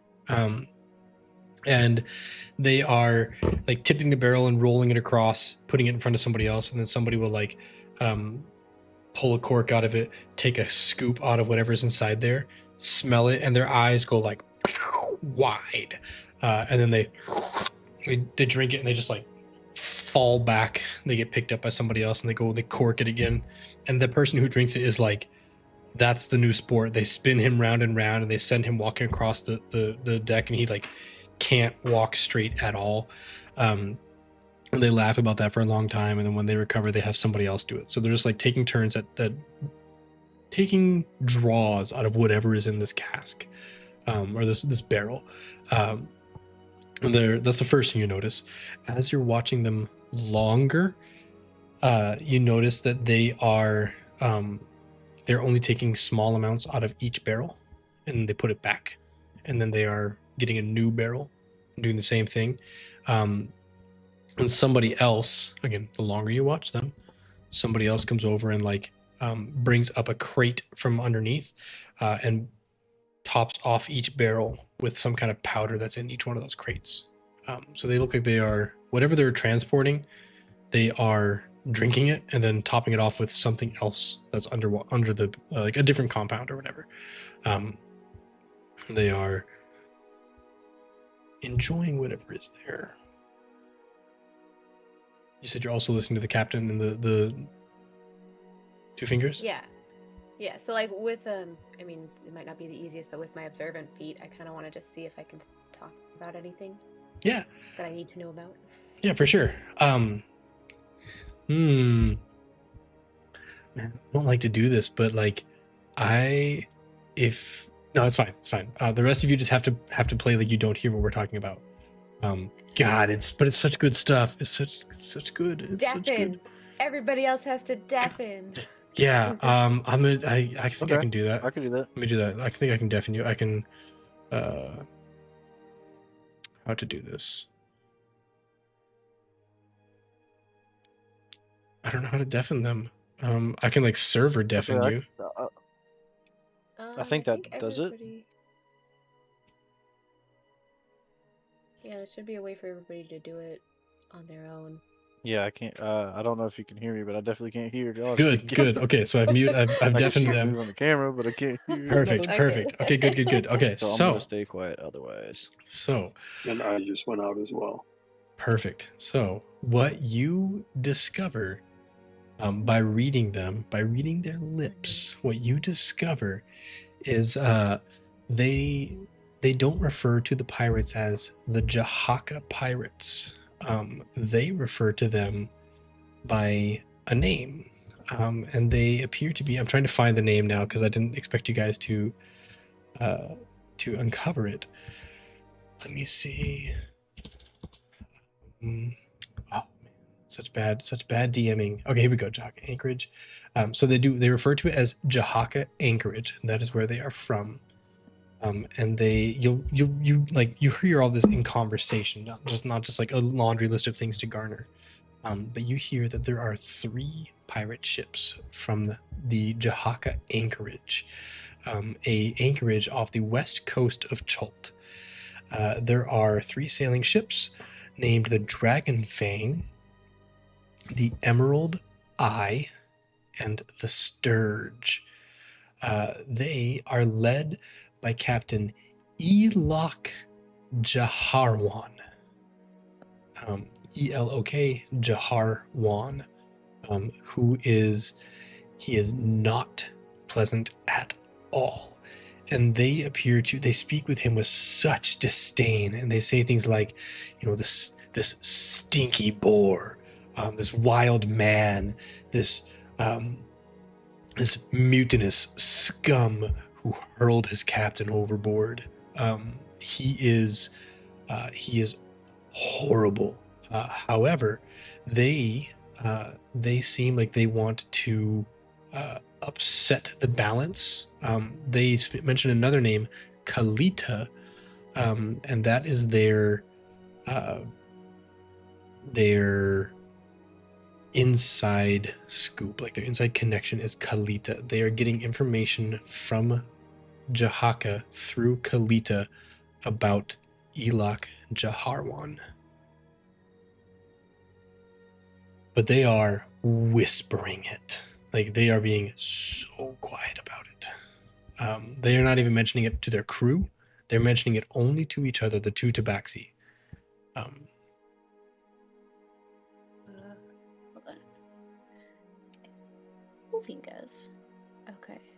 Let me know if I need to recap any of that, because I kind of hit you very quickly with it. But I think I got it. okay. It's a lot of arrows. Yeah, there's a lot of arrows, and I can recap it throughout the week if I need to as well.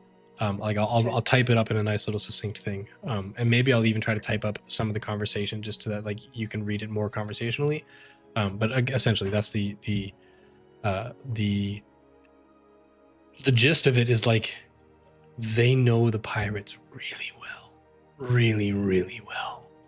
Now, in that, there's no real reason for them to divulge to each other like, oh yes, I am a pirate, because like that's silly. So there may be more context there that Lorelai is not picking up on, because they're only going to say things to each other that are not well known. Okay, and that is what you pick up on. I'm going to unmute these people now. All right, unmute. Cool beans. As you are listening, you do notice, kind of as you're watching the crew with this barrel, and you're turning and you're watching the captain and the other dude, and you're trying not to make it obvious, but why don't you roll a stealth check, as you are indeed listening in on a longer conversation on top of a boat in the open air.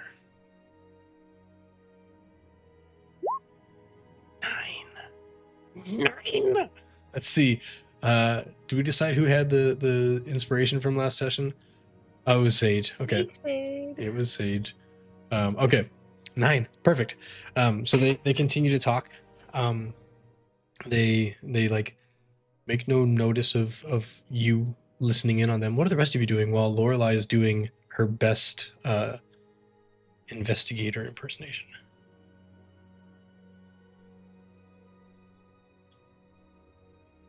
Phoenix is probably on top of the boat, or where he stayed up near the top, is just kind of watching things happen. He's not like watching like Lorelai is like investigating things. He's just watching shit play out. Yeah, so you also see these people rolling their barrels across, taking a drink out of it. Then they spin each other and then see how far they can walk without falling down. Occasionally, somebody gets close to falling off the boat. And I think that's when, like, Lorelai, they stop having the conversation as two fingers will throw some kind of implement down, and it like hits in front of the person about to stumble off, or like as they grab the side railing and almost fall over, the dagger goes through their hand into the railing, and they're like, "Ah!" They pull it out and they chuck it down on the ground, and they go bandage their hand, but they're sobered up enough not to fall over. Like it appears to be a swarthy group of people. So Phoenix, yes, you see all of that as they are doing their going-ons. Yeah, Phoenix is just waiting for someone to fall and crack their head open. They don't appear like they're that drunk. Not that Hey, you drunk. never know. We're not that drunk. We're not that drunk. Okay. They don't Oktoberfest, have to the be movie. drunk to break their head open. It's true. It just ups the chances a bit. It is. It does up the chances a tad. Okay. Zenthar, you said you had something you were doing as well. I think what he would do is he'd be at the higher spot of the boat. It's like the back end, which is like raised for like the wheel and such.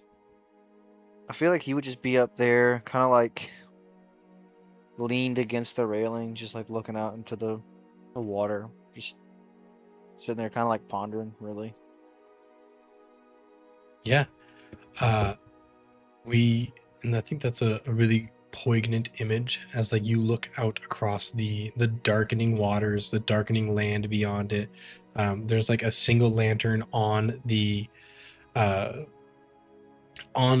Salty Sparrow, and you look up into the sky and you see a very what's the first phase of the moon after it's a new moon? It's like a waning crescent, waxing crescent. Waxing. So you notice just the faintest sliver of a waxing crescent, as like it's the first night after a full moon, and you hear this time. No, I'm gonna whisper it again. I thought about revealing it, but I'm gonna whisper it again. I'm gonna leave this for longer. Not ready to reveal this yet. So you hear another whisper in the back of your mind,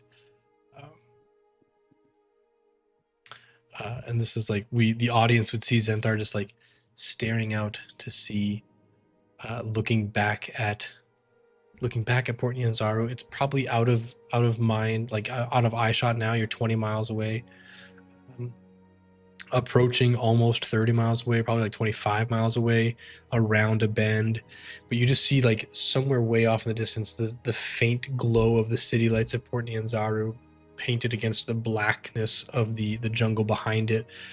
Somewhere far off in the south, there's a storm rolling across the jungles of Chult, as you are, the rhythm of the water may be different, but it's still rhythmic, where you still hear whoosh, whoosh. You're used to that ting, ting. So you have that sort of like that rhythmic grounding song almost, and from that you still hear in your mind you hear the whisperings coming through raspy, coming through a room that has too much ambiance, a room that has too much what's it called, reverb, like it's too big of a cave, or it's very raspy, like it's drawn out across a wire for a long time, like those old tin can cups. Yeah, you hear it and it just whispers to you. Do you have any outward appearance to this, or is it just like do we just see Zenthar as like stoic and pensive? I mean, no, other than him like shaking his head, kind of like trying to clear his mind.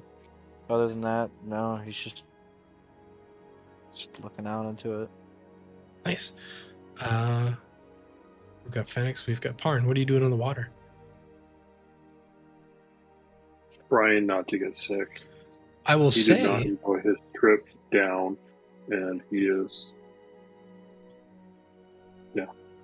Phoenix, you actually have somewhat confidence in your potion that you crafted at the Temple of Sune. I put it in your character sheet for last time. Serendipitously, It happens to be what you and Parn were talking about in the RP channel. You have a potion called the Seafarer's Balm. You wouldn't know that it has that name. I just gave it a name because I wanted to be able to discern it from the other one. But you combined your incenses and oils last time, and you think you might have a solution called the Seafarer's Balm for his seasickness. And I think we'll paint it this way, that like you see Parn come up onto the ship and like the patina is extra green for him instead of the copper or the brass that he's turning into. The copper, sorry. You see extra green. He just looks really ill. Yeah, Phoenix will remember he was talking to him about that earlier and be like, oh. And just give him the potion. I will down it without even questioning it. Can you roll a d6 for me, Malcolm? 1 hundo. One. Please be bad. All Please right. be bad. So as you like you go to drink this potion, and Phoenix, you definitely didn't imagine it as a potion because this would be like drinking straight like perfume, and nobody drinks perfume. Like you drink this and you're like an immediate reaction as like the contents of your stomach are at your throat. They want to come up. You were like trying to find your feet get swept out from underneath you. You know, you feel like you're flat on your back, moving side to side. You open your eyes, you're actually still on your feet. You are more sick than you have ever been on a boat. I know that as a dwarf, you have resistance to poisons or diseases, right? Mm-hmm. Yeah, you cannot find your feet. If you are not holding onto the railing or holding on to the floor, like your head is swimming constantly. This is so much worse. It is. So you're pale, you're sweaty, you're gagging on your words. It's so much worse. It's so much worse. It had a 50% chance of being better or worse, and you got worse. So This reminds me Evan's of gonna that be scene like, God damn it, from, you drank it wrong. It's your fault. This reminds me of that scene from that movie. I don't know what it's called, but like the main dude's like Cusco. It's like yeah, where like The he's Emperor's getting New that Groove. poison Emperor's New to him, Groove. and then like yeah, Such that. an underrated But, like, movie. Oh, it's awesome. But like he's holding the bottle, and like as he like extends it out, it's just like it got worse or something. That's what's going on here. Like 100%, poison 100%. instead. It's just Dang, you beat me, Vex. Mama. Frick you. Dang it. Oh man, right, the poison for Cusco. Right. God, that's a priceless movie. And I think we haven't seen Sage yet. Sage, what are you doing on this? How's your first night look on this boat? I know a lot has happened, but you have so many new friends. Look, they're all rolling barrels around and drinking drinks, and I think I would honestly be wandering around, kind of getting in the way of everything, but trying to be helpful at the same time. You know, when you have like kind of like a toddler and they're like, what's that for? What's that for? Well, why are you doing that? And what's that for? That's nice. like an awesome, like what any of it is, because we've never been on a boat. Never. Yes, you're asking like, what's this line for? And you untie the line, and the sail goes flying. You know, and it's a oh, does this one need to be tied too? Like you're the worst helper in the kitchen ever because you are a toddler on the boat, which is exhausting, but Knives. brilliant. Yeah, well, good. So that is the scene that we will leave off on, as we're only 3 minutes out. Lorelai is watching the captain speak to Two Fingers, and Lorelai's face. What is? I guess we'll get. So we'll come back to Lorelai at the very last moment. We see Zenthar staring off pensively, quietly, stoically, looking into the wild darkness. We see Parn and Phoenix. Parn is throwing up 6 days worth of content over the boat, also unable to like climb himself up to the rail because he is so seasick. Phoenix is taking notes, copious notes about like, oh, interesting, fantastic. Sage is trying to help, but is constantly being put. How's this game work? As they're like pushing people to barrels and whatnot. And then we go to Lorelai's face. Lorelai, what do we, the audience, see? And we're gonna like stage this theatrically, where there's the one candle, the one torch burning on the boat.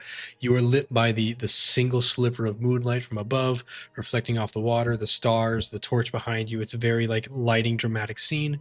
What does your face tell the audience in the very last second before we cut?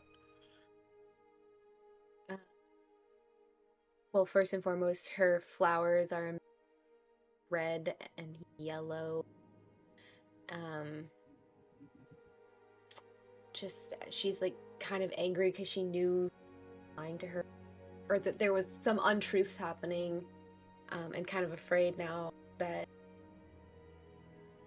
pirates, but she just feels safe anymore, and so her like very trying to control that breathing of like, this is fine. Keep it down. Yeah, okay. Swallow it. And that's where we'll cut. And we'll pick up next week. So thank you.